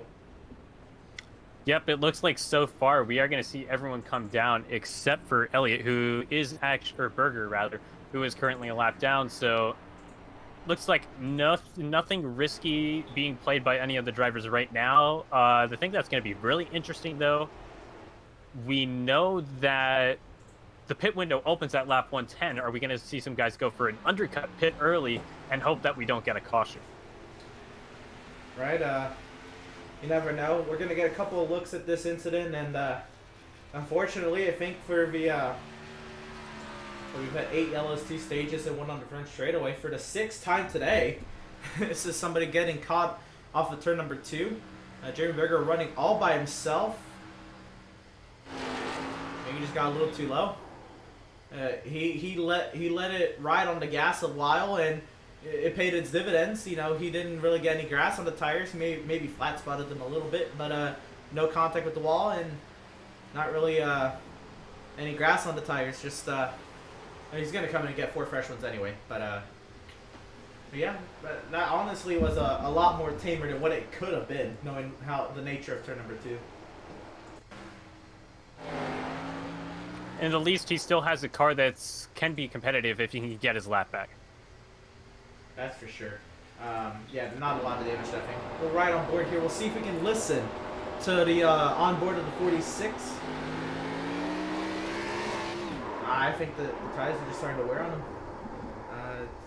Very hard to tell, you know. There's so many factors, so many variables, as we've talked about all race. I believe I heard him say over radio communication that he did have a bit of a stall too, which might have brought out the yellow when he wasn't able to get the car back going right away. Oh wow! So he's one of those drivers who runs a full clutch pedal and everything. You know, you have to get the car into RPMs to get it to shift, especially from a stall, which is hard to do from a stall. Which I respect that, because it takes a lot of skill, especially if you spin like that, to get the car back in gear. All right. Well, it looks like I meant to do it at the end of at the stage 2 yellow, but granted, kind of repaying not interviewing our dominant race leader today for not his stage 1 interview, giving him a little longer of an interview for stage 2. I think it's time to pay some bills today. Would you like to read off the USRA sponsorship if you can? Yep, let's get started, of course, with one of our key partners, USRA. The United Sim Racers Association was created with the intent to bring racing back to the drivers. Their Grand Am Series showcases Daytona prototypes, TT4 and TC cars with fixed setups, giving the intent to have the driver win the race, not the setup. The season kicks off in September with the 2.4 hours of Daytona. So to learn more about this pretty exciting league, by the sounds of it, sign up and visit with them at UnitedSimRacersAssociation.com. Right. So next up, we have permanent makeup and cryo in Maine. When it comes to your appearance, you deserve the best care that money can buy. Here at Permanent Makeup and Cryo in Maine, the owner, Ashley Bullier, is a certified micropigmentation specialist who provides professional, safe, and personalized services. If you're looking for the best solutions for your PMU concerns, give us a call today to book a consultation. You can contact us at permanentmakeupinmaine.com, or you can call or text us at 207-358-8683. If you visit our Facebook page, Permanent Makeup and Cryo in Maine, you'll see that we do monthly giveaways, and if you submit your entry, who knows, you might just win. Really quickly here, because I believe we're about to go to green here. Whiplash Media is PitStop TV's parent organization, which specializes in sim racing resources, including paint schemes, stream overlays, iRacing camera packs, and more. Whiplash Media is working on its presence in real racing, such as photography, social media management, and public relations. Make sure you go to whiplashmedia.com. Whiplash-media.com for more information. So the iRacing.com Chevrolet Silverado heads into the pit lane, ready to get back to racing once again. Lap 101 on the board, on the tower. We're green at New Hampshire. And with this restart, we are in really the back end of this race here. We have 2/3 of the laps already completed, and we're looking at going on one stop to the end. So in some ways, not much has changed from the end of stage 2. But I think this really just mentally resets a lot of things for these guys, because everyone's came down pit road and everyone is all on the same fuel and tires. Right, so the thing becomes now, if we go green to the end this time, when do you pit? I think somebody just dropped out of the race. No, Ryder Trapped just blinking big time, but lost a lot of spots. Almost contact. I think he collected the 6 there in turn 1. Nate Brooker trying to catch the car, and around he goes, and then he nose it into the tire barrier. He's good. Wow, that is going to bring out the yellow. But that was a wild and long ride. I mean, he was loose for a while. Let's see if we can get the onboard here.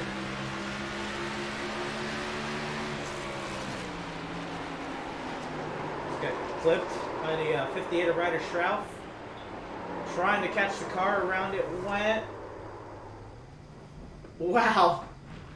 That is epic.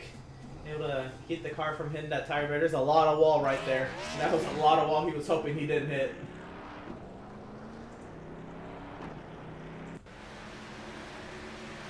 Yeah, all around just miraculous job by everyone to avoid Nate. He was struggling with the car from what seemed like the entry of the corner. We're going to get a bit of a better look here as we look from the tower. Hard to tell if there was contact there initially. It might have been netcode even. But yeah, it was a pretty long spin too, and fortunately, no contact for the 6 with that tire barrier. Let's see, we'll ride on board with the 58 of Ryder Shrouf. Let's see, coming off of turn 4, he blinked pretty bad right there. Actually, you're gonna see, yeah, we don't have any feed from Ryder Shrouf until here, going down the front straightaway. He drove it hard into turn 1, but that's so hard to tell if he made contact. Puts it into the barrier after the fact as well. Not too hard, but big slide up. I think he was just preoccupied and trying to not hit the 6 car anymore, not put any more damage to his day. But yeah, again, very good incident in terms of, you know, keeping it off the barrier for the 6 and 8 Brooker. Again, no damage, so just come in, 4 fresh tires, and get ready to go again. I think the absolutely miraculous thing is the fact that we've had, you know, I think we're in double digits with yellows now, yet we still have 14 of our 16 starters on the lead lap, just because so many of these wrecks have been either single car or, like we just saw with that Nate Brooker and Shrouf incident, it's just a case of guys being very smart about being able to avoid incidents. And yeah, we do see 10 cautions for 43 laps. And yeah, eight lead changes so far. So I think the yellows have definitely opened up the strategy that we've seen, especially with the stage breaks and guys vying for stage points. And that definitely plays a role in having 8 lead changes as opposed to the fastest car, Taylor Butcher Benjamin, is outright leading this race. So what this does is if you pit now, it's going to be tough, but you have a great chance of making it to the end on fuel, because let's say we go green on lap 108. You only have to save 2 laps of fuel to really make it to the end, and that's if even, you know. 42 was just an estimate really we were given. It could be 45, or it's dependent on how much throttle input you put on a lap. That really determines how much fuel you use. So at this point, if you're somebody like, well, let's see the drivers who put it under this caution, which is Mike Aiello and Damaris Hickenbottom and Jimmy Berger, it is looking pretty good for those drivers if we go green to the end. If there's another caution, well, all of that goes out the window, and I'm just talking for no reason at that point, but very interesting if we're able to go green. One more thing that we do have to take into account when talking strategy, we saw it at the Talladega Super Speedway a couple weeks ago. Just the fact that green-white checkers are also a thing.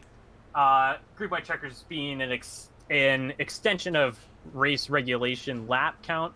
So that means we could go past 152 laps in an attempt to get the race in. We have the option to do 3 green-white checker attempts. Just add a little bit more there, 2 laps in total of overtime edition. I probably could have phrased that a little bit better, but I think that gets the point across. Right. I'm gonna give him a proper shout out this time, and a little less struggling on syllables. But again, huge shout out to Trey Shuttlesworth along with me here in the booth. Again, pulling amazing double duty and giving amazing analytics for the race. Call him a Larry Mack type of reporter, as you will, of modern day, and the work he does for Fox. Plus, posting beautiful screenshots of and informing the public who's maybe not able to watch the broadcast, but still has internet connection and still able to check out our updates from our Facebook page and Twitter page about the race, and just it really encaptured the race in just the incidents of the race and the ongoings of the race in just a few words and a simple screenshot. Trey Shuttlesworth's doing an amazing job at that, updating our pages and all. And just still up here, on the mic again, working a little skeleton crew tonight. But it is what it is. Some nights you just gotta pull through, and definitely able to do that here. But the iRacing.com Chevrolet Silverado pulls into the pit lane. Taylor Butcher Benjamin waits that time, and we go green. The 2 championship contenders, second and third. It's been the tell of really the day since the middle of the stage. We got a couple of yellows in the second stage, and these two have been inseparable since then. And now we're looking at about 40-45 laps to go, near the back end of being able to go all the way to a race end. And these guys have a chance to potentially pull a lot of points on each other heading into Homestead, Miami. Logan Durhold is the challenger, of course. You were talking about the fact that he came in about on a 20-point margin to Stephen Parrott. So he has a lot to gain here, a lot to lose for Stephen Parrott. We saw him get into contact with Sean Deal a little bit earlier, and I mean, some harder contact than what he had with the outside wall to take him out of contention. Right. Oh, contact behind, multi-car incident. Wow, it looks like they got cleaned up for the mother. Oh no, it's Ryder Schrauf. Oh man, that's the second incident he's been involved in today. Looked like at first that everybody had kind of caught it, but Ryder Schrauf, the pretty much the loser in that deal. Let's see if we can get a replay going here. Sean Deal on the outside, Ryder Schrauf down low. Ryder Schrauf. Oh, actually, Sean Deal gets loose first. Ryder Schrauf has to walk it up the track as he was loose down low, and they just kind of met, trying to keep their cars in control, and just huge contact. That one might warrant a fast repair from the 58 if he still has it.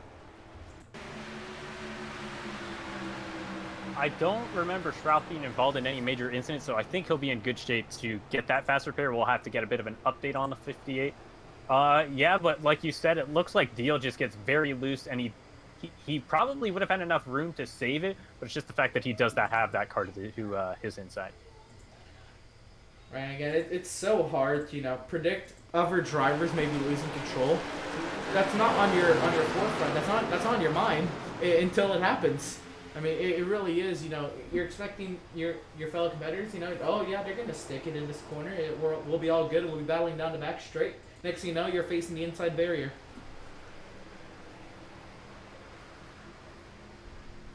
In some ways, it reminded me what happened in a tour modified race that I had yesterday, where I was on the outside of another driver, and it's just, he didn't hear the spotter call. It's hard to tell with your rear view mirrors whether or not someone's alongside you, and then you hear that you have a car on your outside. Of course, that was a little bit different because the car on the outside got a bit loose, but it was just a very similar scenario to what I experienced last night. Yeah, no, an incident like this, it's far from uncommon in the racing world. Like, just sucks right here. The swinging on board with the 44 Sean Deal. He just loses control, and there's heavy contact as the field goes by to his inside. Wow. Well, yeah. Saw that strategy talk. Everybody, if everybody comes into the pit lane now, that's done. Really, everybody can make it to the end according to the number we have.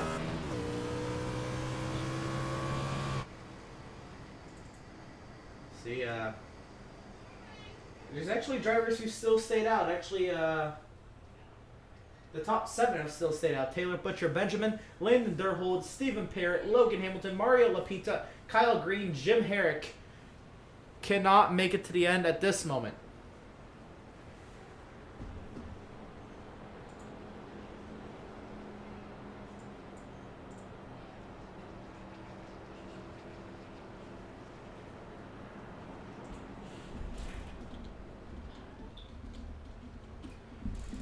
All right, and looks like we might not be able to. We might actually add to our crew today.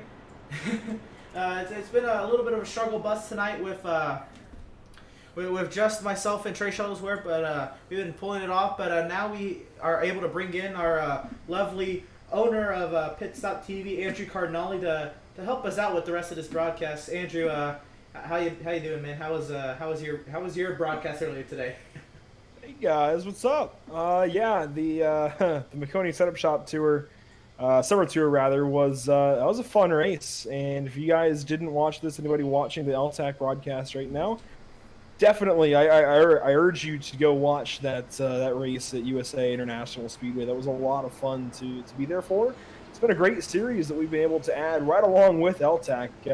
Timing was just impeccable, honestly.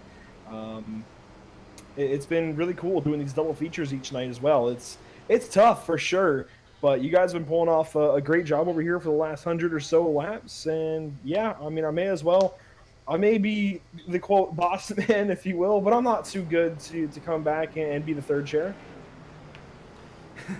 Well, you love to hear it here. It's been an interesting race.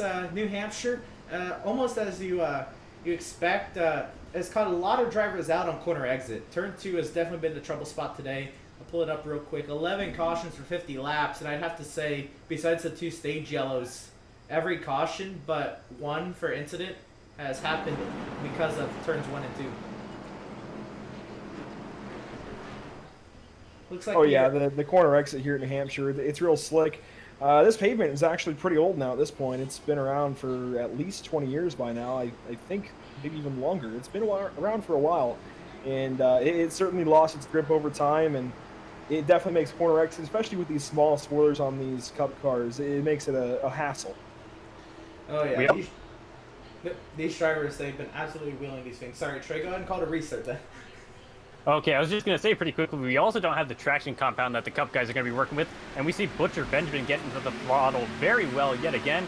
Not quite as well as some other times. I think he just had a lots different competition this time in Landon Durhold. Durhold's going to challenge to the outside, not quite off exit. Let's see if he looks for it down the backstretch.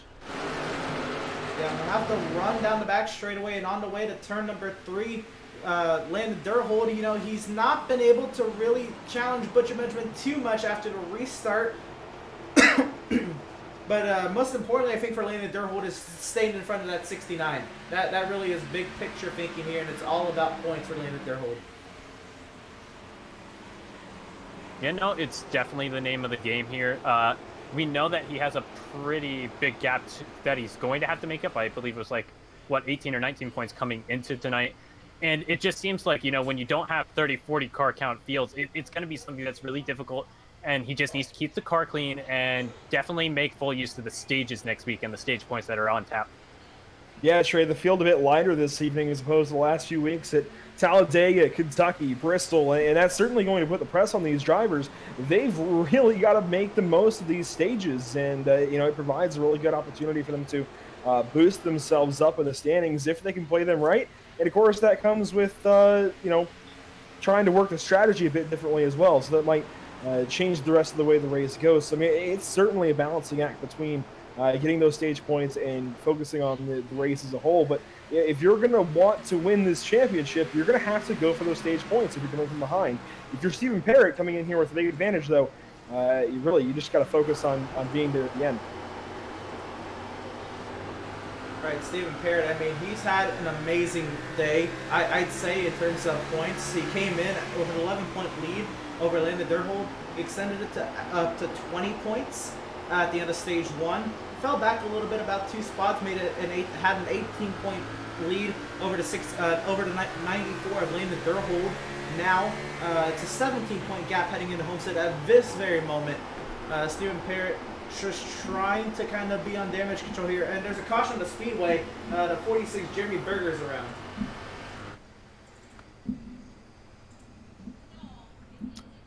So looks like Jeremy Berger yet again. I think he was the second to last deal that we experienced. Oh, and I mean, maybe he got loose off of turn 4, or maybe there was contact, but it would just be very odd to see someone get loose for the first time through 4 today. Well, that's been a historically slick part of the racetrack, and it's not helping. But if we go back and watch this replay, once we get up here, Emerson will show you another view. He comes up and he gets loose. This is right when he's getting in the throttle. He gets loose right as he transitions off of the flat, because that very bottom lane here in New Hampshire is, for all intents and purposes, flat. Right as he transitions off the flat onto that bit of banking from the first to second groove, that's when he's getting back in the throttle. That's when that car comes around, and that's exactly why he goes for that spin. And that's something you have to be careful of, and that's why you know, you see these guys search around for grip up higher on the racetrack as opposed to going down low. You might use the bottom to try and help rotate the race car, but once you're getting back to the power, you have to move up, or you're going to do exactly what he just did right there.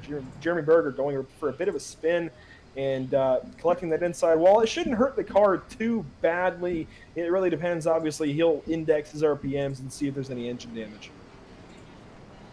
Right, you mentioned RPMs.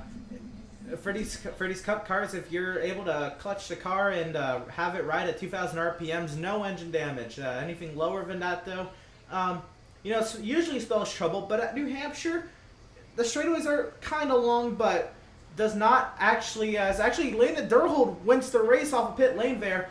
But if you're down in RPM at New Hampshire, it's not the end of the world. It actually will help you get through the corners a little bit better, and you'll lose the time on the straightaways, but not the end of the world at New Hampshire if it's a minimal loss of RPM.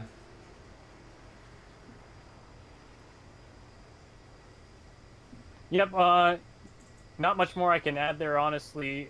Just the fact that it's a nice tool that iRacing provides. Of course, not sure how it translates over from real life, but it gives you an idea as to whether or not there is any damage under the hood, as opposed to just aerodynamic damage. So in a way, it allows you to specify what kind of damage it is that you're suffering from. Yeah, I mean, it'll help you from doing that again, maybe where you get on the power too much and turn that car around. But one thing to keep in mind is that spin realistically was because of where he positioned the car on the racetrack, not necessarily because he had too much power. So trying to get on that power, the center of that transition between banking is really going to hurt you no matter if you've got full power or not. And it's really going to hurt you, I think, the end of the straightaways. You're going to be fine. You'll be able to dig a little bit and maybe get in the throttle a little bit harder than some of these guys. So you might keep up or maybe even, you know, try and gap them in the first part of the exit of the corner. But as soon as you get to the straightaway, you're going to get gapped. And that's a big concern here at Hampshire Motor Speedway. Of course, these are very long straightaways. We actually had a very similar race in that sense for the USA race for the Maconia Setup Shop Summer Tour a little while ago. So 100%, if you get down on power here, it's going to make your night rather long, because by the end of the straightaway, you're getting past. And it's hard to get those spots back at a place like New Hampshire.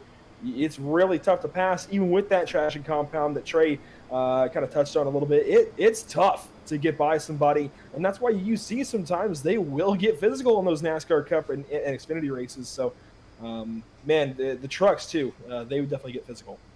So speaking about being difficult to pass here, from my eyes, it looks like the driver who won the race off a pit lane is going to be restarting at the tail end of the field for most likely a pit penalty, either speeding on pit lane or I guess that's really all I can think of. Maybe on pit exit. Race control's saying speeding. Wow, he won the race off pit lane. We thought it would be huge for him to be up there and then try to reduce the point gap he has to Stephen Parrott. And of course, the race is not over. There's still 30 laps to go, but a very tall task right now from the back of the field.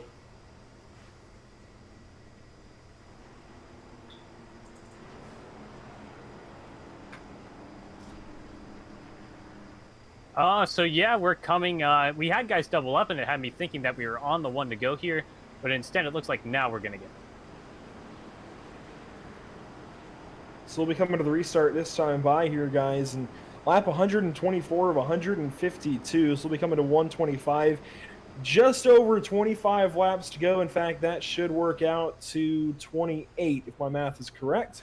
And man, I mean, obviously not having to worry about pit stops here, which does spice up most New Hampshire races, but those tires that are on those front runners, I'm not sure exactly because I came in a little bit too late. I don't know when Damaris or Mike pitted, but they're going to be worn out, and they could spell danger for those guys towards the end of those 28 laps. Yeah, looking at the screen here, it looks like Damaris Hickenbottom and Mike Aiello Jr., they're on 12 and 13 lap old tires, but as the iRacing.com Chevrolet Silverado pace truck heads for the safety of pit lane, Hickenbottom leads us to green. Butcher Benjamin on the charge, looking to get up through the field now. Battling through turns 1 and 2. They almost go 3 wide. That was Hamilton out of contact. Parrott's going to send Aiello around, and Aiello's going to save that race car. I don't know how he did that. huge, but also huge in the amount of positions he lost, hoping to maybe salvage something, maybe if a caution came out to kind of help save himself some track position. But Butcher Benjamin, as he has almost all day, will take the race lead almost immediately following the restart. But a new player into the mix, the 12 of Logan Hamilton is into the mix, looking to see if he has anything for the one Taylor Butcher Benjamin. We'll see if he can try maybe have a better diamond, try to get some runs on these straightaways. But now under attack from the 69 of Parrott. Yeah, Logan Hamilton, he was almost our race winner out at the Charlotte Roval, our first race with L-TAC, and he really put on a great performance that week. But since then, at least, granted, I haven't been here for the broadcast team for much of that, he hasn't really followed that up all that well. He's had some trouble these last few weeks, if I remember correctly, watching the replays that you guys have set up for us. But, I mean, Logan Hamilton, regardless of what he's done the last few weeks, is in a really good spot right here to capitalize on Taylor, and he can absolutely try and get to that number one and just put him in a bad spot. I believe that, yeah, they're on equal tires here. So if he sits back and keeps those tires cool, he wasn't all that great at managing his tires at Charlotte, but he might be able to squeak one out here. And he's gaining right now on Taylor Butcher Benjamin, and he's starting to gap Stephen Parrott. Yeah, he's really driving it hard on the entry of these corners, but you see Butcher Benjamin really getting the drive off. I think Hamilton's just driving a little too hard, really scrubbing the speed off in the center of the corner, and that Butcher Benjamin's going to start opening up the gap now, getting close to 0.8 of a second here next time by the scoring loop. It's still 77 100ths, close to 0.8, but we'll see Hamilton, maybe he starts to back it off a little bit to try to scrub off less speed. I think that will definitely help his case. He gained, and he's going to lose here almost a second behind now of the one. Yeah, as soon as I said he was getting quick and starting to challenge Taylor and pressure him, he backed right back off, starting to worsen those tires and wear them out. So as soon as I thought he was doing something right, he's doing something wrong. He's going backwards a bit, falling into the clutches of Stephen Parrott. Realistically, really, I think Taylor's just starting to gap them because the gap isn't really narrowing between the 12 and 69. It's mostly just the one is starting to drive away.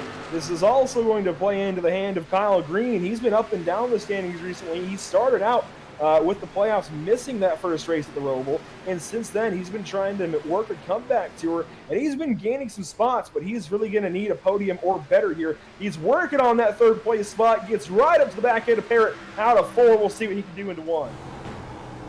Right, Parrott, he has the advantage that this track is very difficult to overtake at.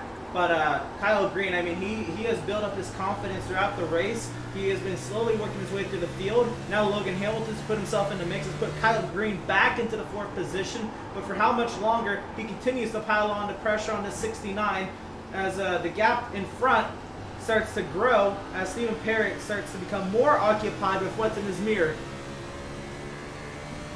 And Kyle Green has some space out back of him, too. He's got, let's see, it looks like 2 seconds out back to Mario Lapinta. So he doesn't have to worry about that number 13. He's really just got to start focusing on pressuring Parrott into a mistake.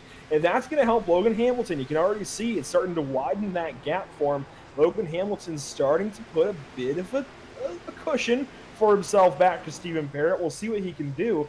And it's almost looking like he's starting to hold steady to Taylor Butcher Benjamin, and that's really what you got to do on this long run. At the very least, try and keep the same gap, limit your losses, and just try to stay in that rearview mirror, because if you can stay there long enough, you just might still pressure Taylor into a mistake, and suddenly you might have a chance at this race win. Absolutely. I mean, anything can happen. Taylor Butcher Benjamin, I mean, he had his he had a go at Christopher Lewis last week, but didn't really have much after that. So this time, just trying to muster up a little bit more, maybe close the deal here. It's been an absolutely dominating run for the one of Butcher Benjamin as we enter 19 laps to go here at the Magic Mile. Just over a mile, so making it a little bit over 19 miles remaining in the race. And again, Parrott just trying to fend off this 76 of Kyle Green. It is becoming an even harder task to make overtakes here. Landon Durhold, amazing run from the restart. Restart, remember, at the tail end of the field, P14, already halfway through the field in P7, piling on the pressure on the 46 of Jeremy Berger. We have a pair of amazing runs right here because keep in mind, Berger was our most recent caution. He spun up out of turn 4, caught that inside wall, damaged the left front. Doesn't look like it's hurting him all that badly, if at all. But he does have one Landon Durhold behind him, and Landon's been hot these last few weeks. He's certainly been looking pretty good. I wouldn't be surprised if he overtakes that number 46 of Berger here by the end of it, but he's got to work at it, certainly. As for the 6th spot, and he's got Nate Brooker behind as well, Sean Peel out back of the number 6. Rounding out your top 10, you've got Ryder Schrauf and his Mike Aiello after staying out on that most recent caution. He's gone all the way back to P11, and he's got company from Jim Herrick, and Jim Herrick just might find his way on by him because those new tires are certainly going to help him out. Damaris taking bottom. Oh, Schrauf goes around, and we've got a yellow once more, and that's going to make Trey Shuttlesworth work on that social media just a bit more. Schrauf around at the turn 2. A big moment for the 58, and once again, Ryder Schrauf, I think that's the 3rd time today, loose off of turn number 2, and I think this could be the 8th or 9th incident today with a driver just losing it off of turn 2. Again, just the car is so light, and again, these cars are so hard to handle with no spoiler, and it's really killing these drivers. This time we had a little bit longer of a run here, so maybe that had more of an effect here. We'll see the replay. Yeah, Schrauf just going to get a bit loose out of turn 2, and I mean, it's textbook New Hampshire. If you aren't disciplined on the throttle out of the corner, that's exactly what's going to happen to you. It's exactly what happens here. And I mean, you can't really fault him for the mistake either because it's so common. It happens to everybody at least once, but at the same time, coming down to this race, you've got to execute no matter where you are in the field. Coming down to the end of this thing, you've got to execute, and if you don't, that's exactly what happens. And Ryder had a great run going too up until that point. So, I mean, you've really, especially in that pocket that he was in, you've got to just treat that throttle like you've got an eggshell underneath, and you've got to be careful because otherwise, that's exactly what happens. Now, admittedly, I've been in the broadcast booth for several months now, and I have not driven one of these Cup cars here in quite a while. So, to be fair, it's a whole lot harder to probably drive one of these things than it used to be. But at the same point, you just got to execute, no matter how hard it may be. When you're in the top 10 like that, you've just got to execute. You see on the replay here, he's washing up in 3 and 4 as well. So he was having some trouble even before then, and it looks like he's got a lot of rear brake possibly dialed in there because that car just walked up the racetrack, and that's a bit unusual. Yeah, totally. What I'm able to input is when the officials came here, and I ran the NIS races and the official cup races and all, and the trouble spot was always corner exit. I mean, drivers being aggressive on the restarts and all, just trying to get what they more than what the tires could get, and they would just spin off of turn 2. I'm not gonna lie, I was also one of those drivers that maybe spun off of turn 2 and 4 a few more times than I'd like to admit.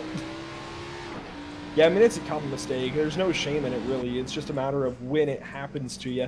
And again, I'm going to reiterate, if you're Ryder Schrauf coming to the end of this race, rather, you've just got to not make that mistake. You're in such a good position, and suddenly now you're out of it because of just getting the throttle a little bit. So it really sucks, and I really hate it here for Ryder, but it's just kind of the way it goes sometimes. All right, well, with 14 laps to go, interesting what's happened on this caution is the entire field's coming to pit lane besides our part-timer. I think he just came in for some fun tonight, the number 56 of Jim Herrick. Yeah, runs a part-time schedule, just does the races that he wants to do, and now up here leading with 13 laps to go, no points at the line or anything. He just wants to win. Maybe he has a shot to maybe catch Tyler Butcher Benjamin sleeping on the restart, or something to fall his way, or another quick yellow and jump up the restart order behind him. A lot could fall his way here very quickly should the restart, should he get the tires going in the right direction on the restart. I think we've got Trey Shuttlesworth back. It looks like he had to step out for a second, having some technical difficulties, and man, we've been plagued by some of those recently. But as far as what's going on the racetrack here, Jim Herrick, you mentioned, a bit of a part-timer in the number 56, and he was pressuring some of these guys on that longer run. In fact, he was pressuring Mike Aiello on that previous run right before that yellow. He's going to, stay out. So he's pulling the Aiello strategy. We'll see how it works out. I don't know that he's going to keep these positions that he's gained. But, I mean, you know what? I can't knock it. You've got to try something at this stage in the race. If you're not already up there, you've got to figure out some kind of way, because you're not going to beat anybody by doing exactly what they do. You've got to do something different, and this is Jim Herrick's something different. We'll see how it works out for him. I don't know that it's going to help him get the win, but he might be able to hold on to a top 5 or even better, depending on how he can manage his tires here to the end. Right, definitely. I think he's just here to kind of salvage what he can.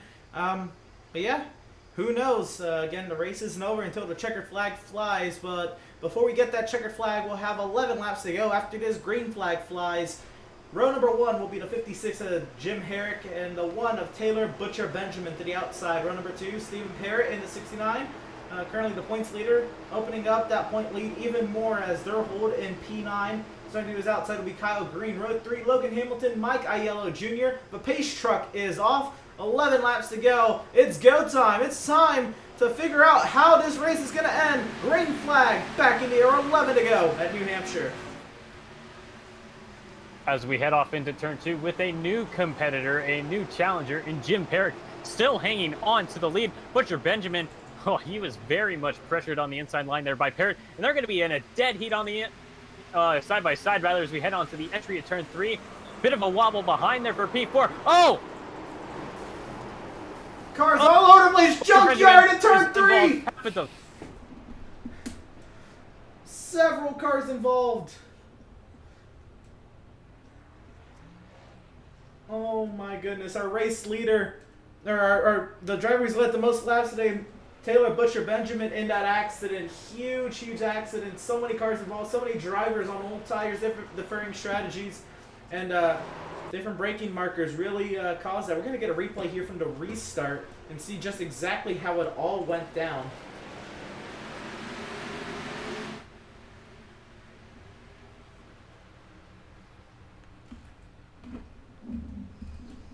So yeah, we're going to start here looking from the initial restart. I was a little jumbled for words, starting to get back into the rhythm here. I saw the 4th place car, still not sure who it was. I think it's a relatively new challenger up front.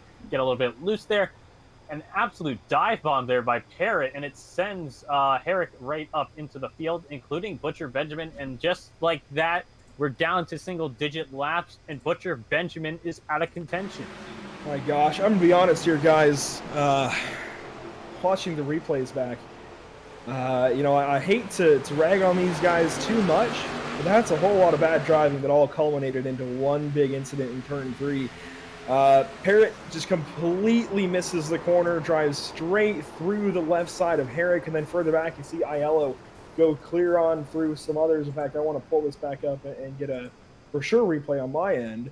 And, well, no, actually Parrott, so he gets hit by Berger, so that's my bad. That's why I was going back to watch that replay. He gets hit by Berger and gets sent off into that corner. Considering how bad it could have been for him, he at least limited his own losses to a point. Well, I say that, and he still got some pretty good dings to the right side, but he could have been firewall deep in that outside wall. Unfortunately, that's where you end up with the collected 76 of Kyle Green, the collected 12 of Logan Hamilton, although he gets through this relatively unscathed, and karma does come back to get Jeremy Berger just a little bit and get some damage out of this as well. But Pinta actually got through that greatly. You see Durhold with a lot of damage. Sean Beal collects some as well. Nate Brooker, let me go back and watch this one more time on my end. He doesn't really get much. Yeah, I mean, I think it's just, late race restart. Everybody trying to get what they can get here, and you see right there on board with the 56, just the contact in the right rear really. It was two incidents happening at one point that just took out a whole bunch of drivers. Again, just one more look at the racer we'll watch from one of our TV cams here. And Trey, I love what's on the spoiler there of the 56 car of Herrick, because it says get out here. And I think at this point, Herrick's probably telling number 69 to get out of here, because, I mean, I'm going to be honest again, I don't want to rag on people too bad. And and sound like I'm biased or anything. I'm just calling it as I see it. And as I see it, that was a pretty bad corner entry from that 69 of Parrott. But at the same time, I'm sure he knows that, and I'm sure it wasn't intentional. It was just a matter of making that mistake, getting into the corner. I'm going to go right back to what I said about Ryder Schrauf, though. When you come down to the end of the race, you've got to execute. You can't make that kind of mistake, especially when going for the race lead off of a restart like that.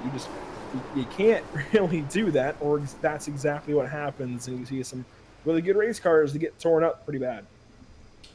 You raise a lot of good points, but it's just something that's naturally going to happen when you just raise the stakes, and that's what these late race restarts do. It gives you an ample amount of opportunity to make up a massive amount of position on the track, and and we get the chances for more and more yellows, so the more you can gain in these short stints just make it ever so valuable to do what you can. Yeah, I think you have a penalty. I'm sorry to cut you off, Emerson. A drive-through penalty for Stephen Parrott, reckless driving causing a yellow, as race control put it. So a big penalty there for Stephen Parrott. And you also raised a good point there, Trey Shuttlesworth. I can't disagree with you there. Come down to the end of the race, you want to go for it. Fair enough. But at the same time, he missed that corner pretty bad. It wasn't like he just got into him. He missed that corner really badly. Thankfully, Herrick got through relatively okay, but that car is still a bit torn up and not going to perform like it did. And you look back to third place, you see the 12 car, Logan Hamilton.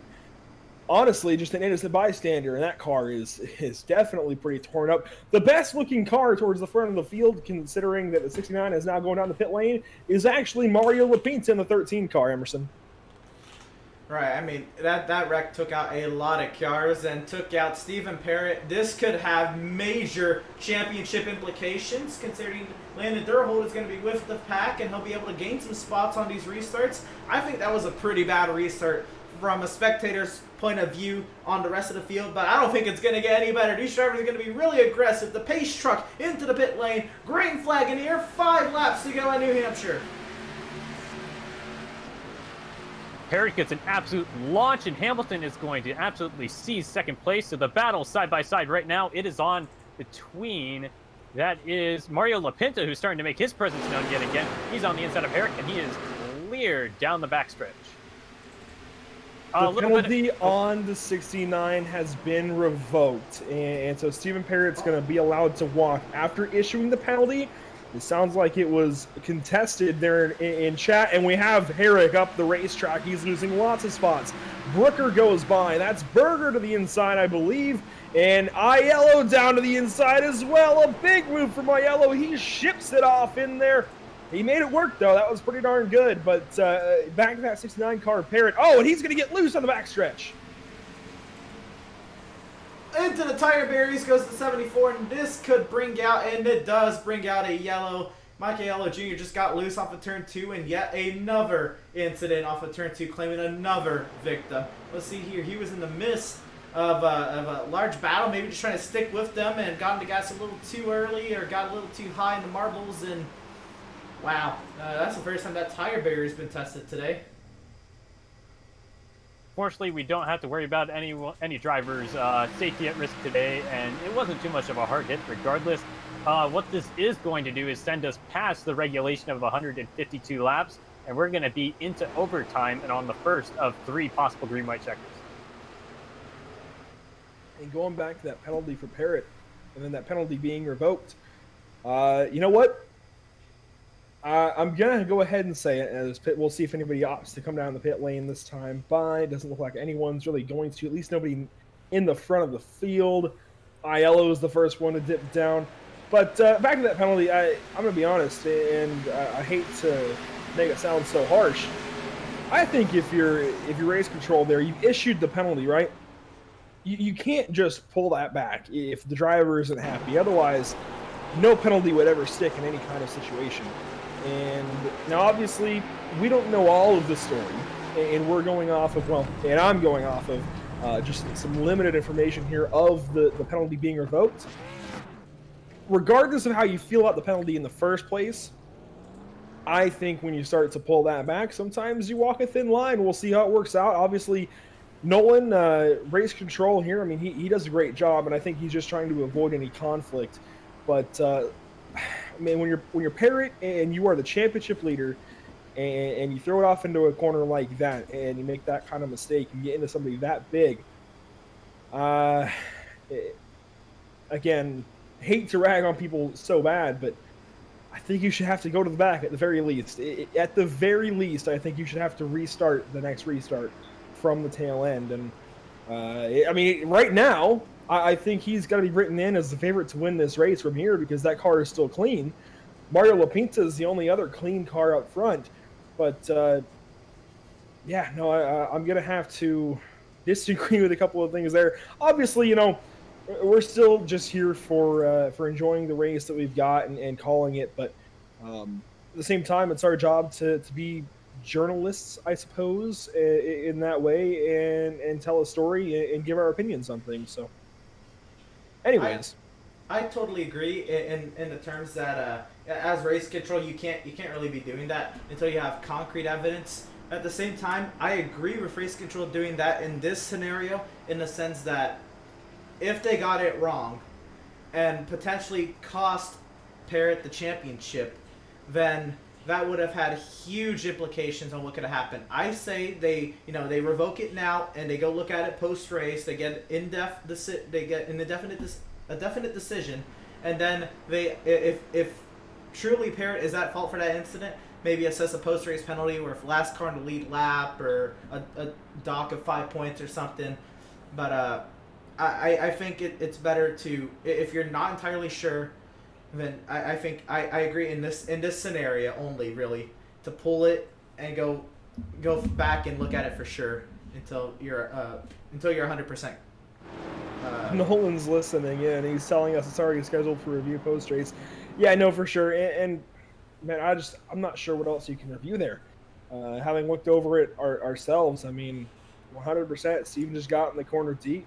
It didn't look intentional in any way, but when you are looking at getting a championship, right, the championship season usually comes from a lot of good driving, and those kind of mistakes are exactly what hold drivers back from championships sometimes, or at least make it harder. Steven's been great all season, obviously. The races that we've covered, he has been very hard to beat. But I'm going to be honest, that turn 3 entry was just, I mean, we've had a couple of speechless calls lately, and I'll almost classify it under that again, I think. Yeah, very controversial for sure. But again, you know, at this point, all we really can do is put our trust in, you know, in race control and the admins post race. See if they you know, alter the call in any way, make sure they get it right heading into Homestead, and set us up with what should be right heading into Homestead. Because again, we're going to crown a champion next Friday night, and events today will definitely have a huge impact should they turn sour. But anyway, at what could potentially be our final race, I believe this is our first of 2 attempts at a green-white checkered. Parrott, Hamilton, row 1. Lapinta, Deal, row 2. Berger, Brooker, row 3. Butcher, Benjamin, Herrick, row 4. Schrauf, Green, row 5. Coming to the restart zone, in control is going to be Parrott. He has Logan Hamilton to his outside. Massive jump for Parrott, and I'm sure that's going to clear him for a race win. We just have to get back to the white flag, and he needs to execute a handful of corners. The battle right now is between Lapinta and Hamilton, but Hamilton is going to come out on top for the time being. We head down the back straightaway for the final time, half a mile away from coming to the white flag and making this race official. We have a car around us. Oh no, that's Durholt. Oh, that is huge, and that is going to bring out the caution. And I don't think he's going to get back rolling, ladies and gentlemen. It looks like he has lodged himself. Yep, he has caught the front end of that race car in the Armco barrier on the inside of the racetrack. I'm going to steal a line from Trey Patton here and say you hate to see it because you really do. Durholt has been so good these last few weeks. He's been another one of those drivers on a tear, and unfortunately, looking back, and he just gets loose a couple of times, and he saves it at first, but the weight has still transferred to that point, and it brings the car around, and unfortunately gets stuck in that barrier. Sometimes that's the limitation of racing on a computer, because realistically, you know, he's going to graze that wall in real life, and sure, the nose is going to be a bit dented, tore up, whatever, but he continues on, right? So unfortunately, that's sometimes just the limitation of racing on a computer. Yeah, it's you know, it's a beautifully modeled sim, but you know, not everything is perfect, and you're not going to find everything to be perfect in anything really made by hand. It's very hard to get everything, you know, 100% perfect in something man-made, but that's just, you know, you hate to see it. One of the littlest things, you know, that's a spot you don't necessarily see. Well, I guess today it would be a little different, but you don't necessarily see drivers hit maybe that exact point in the barrier where they get stuck like that, or I guess not really a point, but maybe more of that angle that Durhol hit that barrier at. That's gonna be huge to the championship battle. Yeah, at minimum, he's already 1 lap down, and that tow time is going to take 1 to 2 additional minutes. So, yeah, Landon Durhol, he needs to be hoping that someone is up there and able to challenge Stephen Parrott, and perhaps, you know, as unfortunate as it sounds, collect Parrott in some type of incident that drops him a bunch of spots. Because otherwise, it's going to be incredibly difficult for him to realistically go for that title when we head to Homestead next weekend. And how quickly the emotions have gone from one caution to the next. We thought, you know, Parrott was going to be in the hole. Well, maybe not necessarily in the hole, but the advantage Parrott had over Durhold was going to be much, much smaller. Now we're looking at the advantage Parrott has over Durhold to be almost too big to overcome. This is absolutely a wicked shift in emotions. And emotions are going to run high on this restart. We've already seen it happen. You know, with Parrott making that mistake into 3, with Berger just absolutely sending Aiello off into 3 as well, and compounding that issue, I think, probably 5-fold. These guys are absolutely going to be sending it off into turn 3. Likely on this restart. If we get another one, absolutely on that final restart, because we only have 2 possible restarts left, and we got one of them for sure happening here in a lap or so's time. And I look back to the drivers behind these couple of leaders. I'm not really sure who's going to be the one to send it. We've already seen Berger absolutely be willing to get in a bit deep, and that's what happened with Aiello getting sent off in there pretty hard. We'll see how hard these guys push it off into the corner. We've also got, we should mention, Taylor Butcher Benjamin somehow has worked his way back up to P5, and absolutely after the incident off into turn 3, that run back up the field is nothing to scoff at. We've got some other drivers trying to work their way back up. Ryder Schroff, how about him? Then he spun out of turn 2 a little while ago and set up some of these later race cautions, but he has worked his way back up into P6, so he could still have a pretty good run, and I might eat my words about his run kind of falling down when he made that mistake. He might end up recovering from it. Right, I mean, the up and down nature of this field. On the other end of that, we have Kyle Green, you know, in P9, who was up there battling for the race lead. Jim Herrick restarted as the leader a few restarts ago. Mike Aiello Jr. was up there battling for the race lead. Demarius Hickenbottom had led a restart before. Landon Durhold was up there battling for the race lead. Just a bunch of negatives in the second half of the field, but basically as a result of all the positives on the top half of the field. Yeah, we're coming here to take the green. Just to come back a little bit to what you were saying about Butcher Benjamin, Andrew, honestly, I don't think he's necessarily out of contention for a race win at this point. P5 puts him in a good position to potentially pick up a lot of spots if there's an incident ahead of him and a couple guys get collected. He's on the inside line, so he's going to have a lot of room to potentially make an evasive move. And yeah, it's not over. We still have one more potential attempt at overtime, and I think it would be exciting to see it if we get the opportunity. This is anything but over. They're going to come to the restart zone out of turn number 4, possibly the final time. Stephen Parrott gets on the loud pedal. Logan Hamilton to his outside. You see these guys spinning some tires further back. Berger gets on the pedal, and he gets up to P3. He clears Mario LaPinta into 1, and it's going to be 3 wide for P4 behind, but Parrott continues to lead up out of turn 2. Oh, and Strauss spins, and he's going to collect Brooker. And that's going to be it. That should be a yellow right there, and it will be. So we're going to get our final attempt at overtime in here tonight. All 3 attempts used up our maximum amount of yellows. Ryder Schrauf, the 4th time tonight, if I counted right, where he's gotten loose off of turn 2. It could be 5, but at least 4. It has not been his day, and you do hate to see it. So we get a bit of a replay. We see cars warping through each other. Okay, we're going to backtrack a little bit and get to see that in full this time. Like we saw like 3 deep action here. Butcher Benjamin along the inside, and it's just very simply Sprout getting loose off of the exit of turn 2, as has been commonplace, and our lone Brit is going to get collected as a result.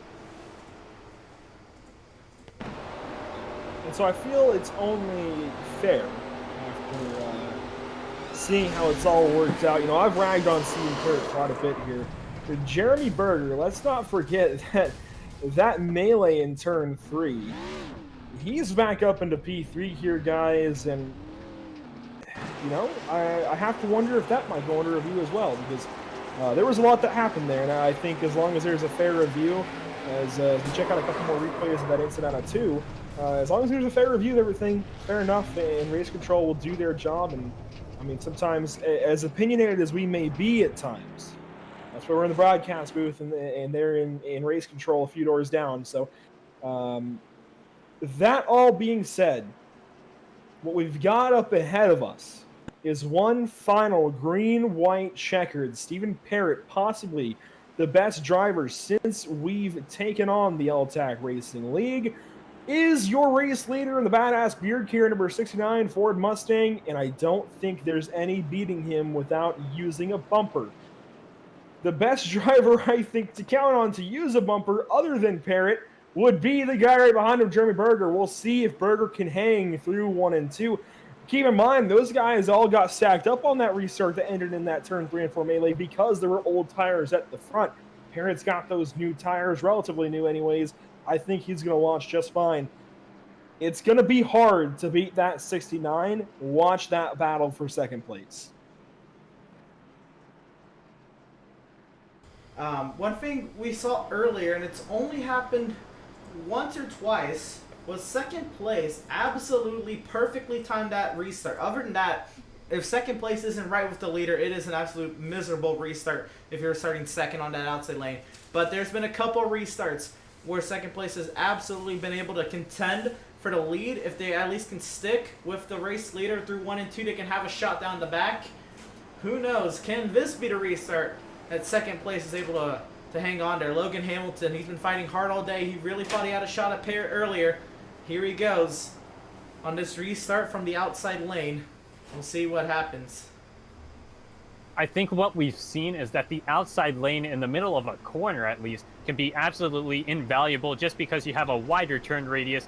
You're working with a bit more banking too, so you have a couple things working in your favor that allow you to carry a bit more speed through the corner, especially if you get guys very low onto the bottom portion of the corner where there's very little banking. It can make it very easy for a guy to get very loose because the car just, quite frankly, isn't set up to drive on that portion of the track. So if you're Logan Hamilton, you really do have to get an absolutely perfect restart and just hang with Parrott and force him along the inside in the corners, and that could be enough to potentially be in the running. We'll see how it all works out here shortly. Pace car light still on the pace truck. Now, you guys know how this thing fired off and fired away early going. Unfortunately, we were still wrapping up that Legends race at USA. But just looking at the starting positions for these drivers, it looks like the cream started up front as mostly stayed up front, so it didn't have very far to rise. Of course, even Parrott starting second place this evening, and he's still up front. Well, I should say he got up front and is still there now. I mean, again, Parrott, I don't want to discredit Parrott's ability here by me ragging on him for that one caution. He's been the best driver we've had these last 4 or 5 weeks, and I think it's only fitting if he does work out to win this race based on that. Logan Hamilton, it seemed like Charlotte was going to be one of the drivers to beat. Since then, I don't think he's made all that much noise. I could be totally wrong. I've been kind of MIA, but He's working out from 6th up into P2 right now. He just might put together a pretty darn good night. We also have Sean Deal up into P6 from P12. So a couple of these guys still making some big moves and could be going after that hard charger. Here we are. Maximum number of cautions tonight will be 17. It's our final attempt at overtime. Our final attempt at a green-white checkered finish. Stephen Parrott, Logan Hamilton, Jeremy Berger, Mario Lapinta, and oh, look at the driver who led 70% of this race. He will restart P5. Taylor Butcher Benjamin. Green flag is in the air for the final time tonight. Unfortunately for Butcher Benjamin, it is no better than the second green-white checker. He restarted P5 the last time. And we're going to see the 69 of Parrott. He's going to be clear and smooth sailing down the back straightaway as long as he seals off the strong exit. He's going to. He just has to complete 1.5 more miles, and he's going to pick up the checker flag at New Hampshire. Berger battles Hamilton into 3. Hamilton sends it, gets loose up the racetrack, goes the 12 car. The white flag is going to fly at New Hampshire Motor Speedway. Berger gets clear of Hamilton. They'll fight some more into 1. Benjamin's trying to get up to the inside of Lapinta. Meanwhile, race leader, a couple of bumpers late as well. But race leader Parrott drives away. Contact further back. This is for 3rd. Benjamin gets on by both those drivers. And Hamilton is going to slide back while they start to drive away up front. They're going to battle into 3. And Parrott's off and away. Coming off a turn 4 for the final time. It won't be the most laps led, but a good chunk of 30 laps led will be good enough for Stephen Parrott to win here at New Hampshire. Almost solidifying a championship next week at Homestead. There's still some racing left to go on this season, but what a finish. That is what we call absolutely perfect execution. Kept his car clean throughout the race. I don't even think he utilized a fast repair tonight, and that's going to be enough to seal a victory here tonight. Like we said, that incident from about 20 laps ago or so, that's still under review, so we're going to have to wait for a confirmation from race control on whether or not anything's going to be revoked. Regardless, masterclass in driving, and most likely, Stephen Parrott's going to head into Homestead with an absolutely massive points advantage. He's already had quite the advantage through most of the postseason, or I should say playoffs. Well, playoffs, chase, whatever works for you. Since the regular season capped off, he's been the man to beat. He had a few couple of races where he was contested in those point standings, but for the most part, Stephen Parrott has just made away with this points lead, and he's only got 1 race to go next week at Homestead. And you all had better tune in at PitStop TV here next week when we go to Homestead for the L-TAC Racing League to finish this thing up. Cannot wait. Unfortunately, I won't be there, but you guys will be, and I can't wait to get these drivers' outlooks on that final event of the season. Yeah, most definitely. So it looks like we're working on getting some post-race interviews here. So don't go away. We'll be right back as we set those up. We'll be right back with a post-race show here from New Hampshire.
Welcome back, race fans, to the New Hampshire Motor Speedway. We're here alongside our third place finisher, driver of the number 1, Taylor Butcher Benjamin. Taylor, hard-fought race today. Absolutely dominated today, but was only good enough for P3. What are your takeaways from today?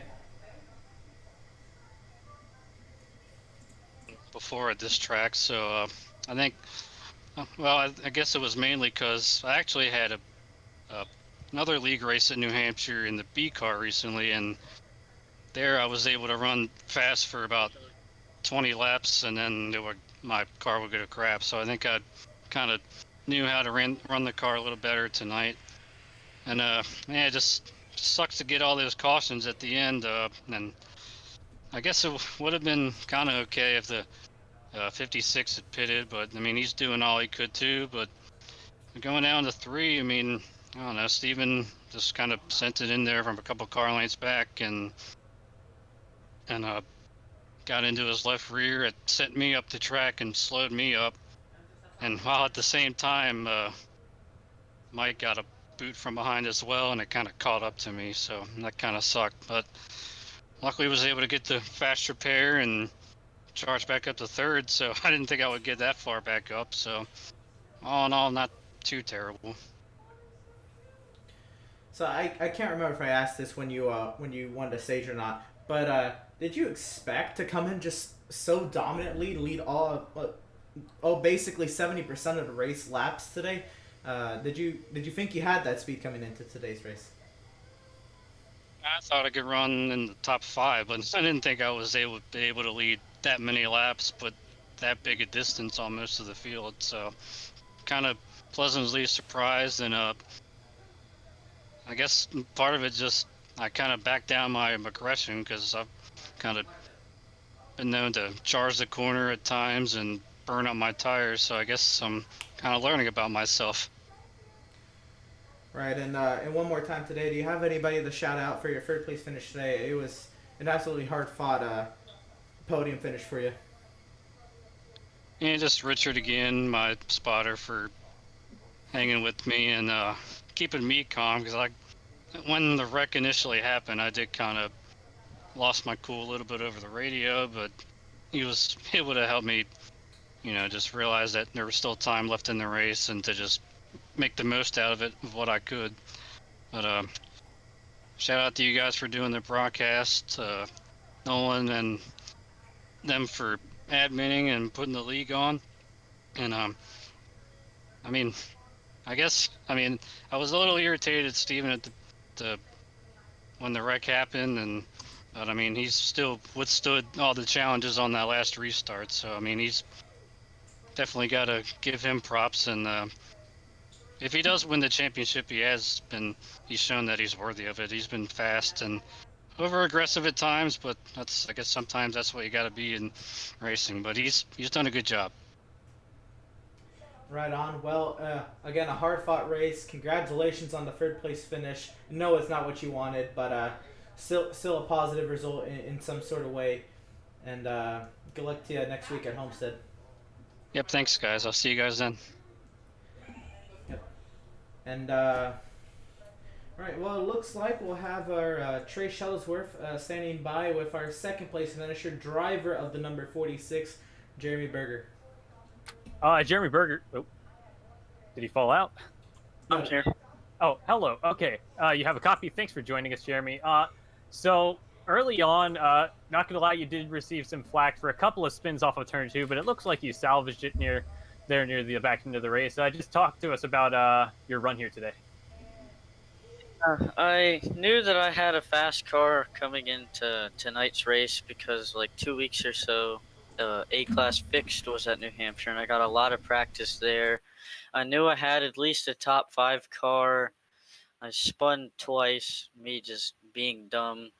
And then there on those last couple cautions helped me out pretty good, having the fresher tires and some of the people out there. So, fun race.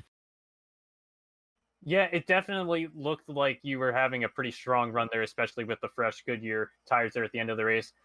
We were kind of curious, definitely, about your take on that incident where Stephen Parrott washed up in turns 3 and 4. It took out a lot of cars behind you, and I think you were in the lead at that point. What did it look like from your perspective? I didn't see much. So yeah, I don't know too much on that. But when I sent Mike into turn 3, I did not mean to do that at all. Okay, fair enough. Otherwise, I mean, second place is a pretty satisfying finish. Can we see you at Homestead next week? And what are your thoughts on the 1.5 mile track? Yeah, you'll see me at Homestead. I don't think I'll be in contention for a win. I don't even think I'm in a place to get a championship. But yeah, just surviving because I'm not the best at Homestead. I'll do my best though. All right. Well, we appreciate your time here, and it was an excellent run out there tonight. Any sponsors, family, friends you'd like to thank out there for your second place effort tonight? I'd like to shout out my brother for serving his time in the United States Marine Corps, and him cheering me on, watching the broadcast. So. All right. We appreciate it. Appreciate your time, Jeremy. That was Jeremy Berger, who finished in second place here tonight in the L-TAC Racing League here at New Hampshire.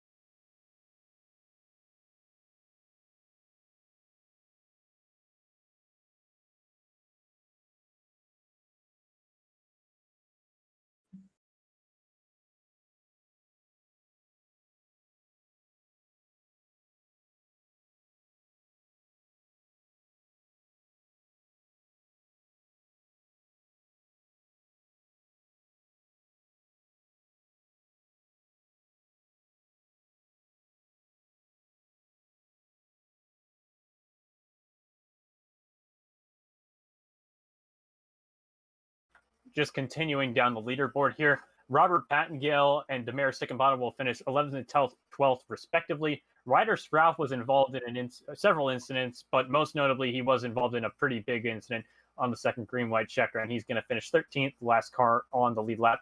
Landon Dirtholt is going to be in an incredibly difficult position as we head forward into Homestead, Miami. He finishes 13 laps down, and he's going to have a lot of ground to make up on Stephen Parrott. Christopher Lewis had a couple of early incidents. He will finish 15th, 113 laps down. Kahava. I was so used to saying Kahava, but then we learned it was Kavaja. Jeez, I'm really struggling here with this one. We'll finish at 16th. We'll have to work on that for next week at Homestead. And then Lauren McFadden, I don't believe logs a lap here tonight at Hampshire. I don't believe that's the case. Wow, I had my mic meter for the top 10, but the top 10 was on your screen. Again, yes, Stephen Parrott, led the 33 laps. Taylor Butcher Benjamin, definitely the dominant car. He finished P3. And yeah, if my math is correct, according to the system I was given today, I believe Landon Dirtholt is leaving here today with a 32-point deficit heading into Homestead, and that's going to be pretty difficult to overcome. Provided both of them show up. Anytime you're going into a championship race, it's going to be a bit daunting, but I think of the drivers that have proven themselves capable of executing when necessary, Landon Dirtholt is one of those drivers, and I'm very excited to see. I might be able to watch from up in Pennsylvania and see for myself. I'm very excited to see how Dirtholt does and how he can handle that challenge up ahead. It's definitely going to be a bit of a mountain to climb, but if anybody's going to do it, he's one of the better drivers, I think, suited to do so. Right, most definitely. All right, so before we close out, we gotta keep the lights on, get those bills paid, as Cole Freilich would say. Make sure we still have toilet paper around. And so first off, we're going to, give a huge shout out to the United Sim Racers Association. It was a group created with the intent to bring racing back to the drivers. Their Grand Am series showcases Daytona prototypes, GT4, and TC cars with fixed setups. The intent to have the driver win the race and not the setup. The season kicks off in September with the 2.4 hours of Daytona, and to learn more and sign up, Visit them at the UnitedSimRacersAssociation.com. Looks like next up we'll have permanent makeup and cryo in Maine. When it comes to your appearance, you deserve the best care that money can buy. Here at Permanent Makeup and Cryo in Maine, the owner, Ashley Bullier, is a certified micropigmentation specialist who provides professional, safe, and personalized services. If you're looking for the best solutions for your PMU concerns, give us a call today to book a consultation.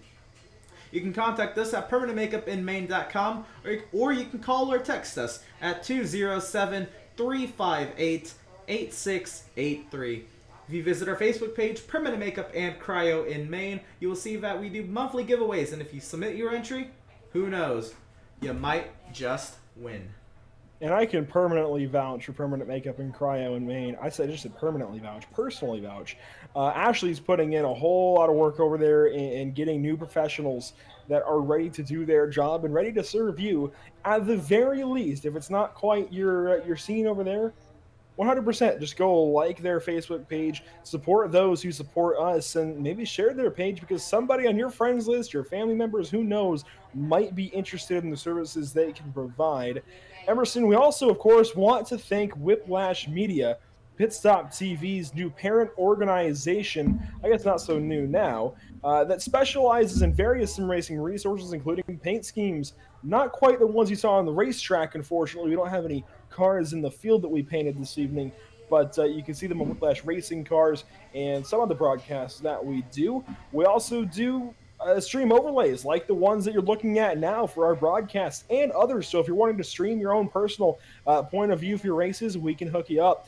Over at Whiplash Media, you can also get the iRacing camera packs that we use. So the beautiful cameras that we get put together to show you the action here, you can get those from us.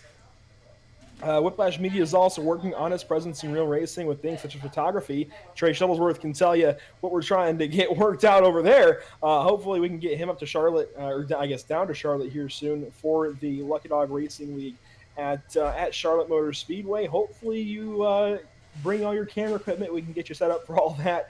We're also getting into some social media management and public relations. You can look up David Levine Racing on Facebook for some evidence of that. We've been working with them recently.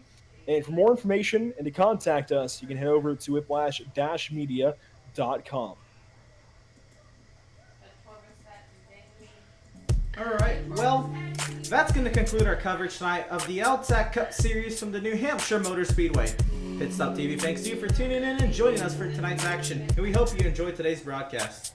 We'll continue with the racing action next Friday evening, where we will crown the first ever L-TAC Cup Series champion at Homestead Miami Speedway. Make sure you follow us on Facebook at www.facebook.com/PitStopTV or on Twitter at PitStopTV_. Make sure you also check out our Twitch at www.twitch.tv/pit_stop_TV and on YouTube by searching PitStop TV. This has been Emerson Arn, Trey Shuttlesworth, and Andrew Cardinale IV up in the booth for PitStop TV, and we will see you all next time.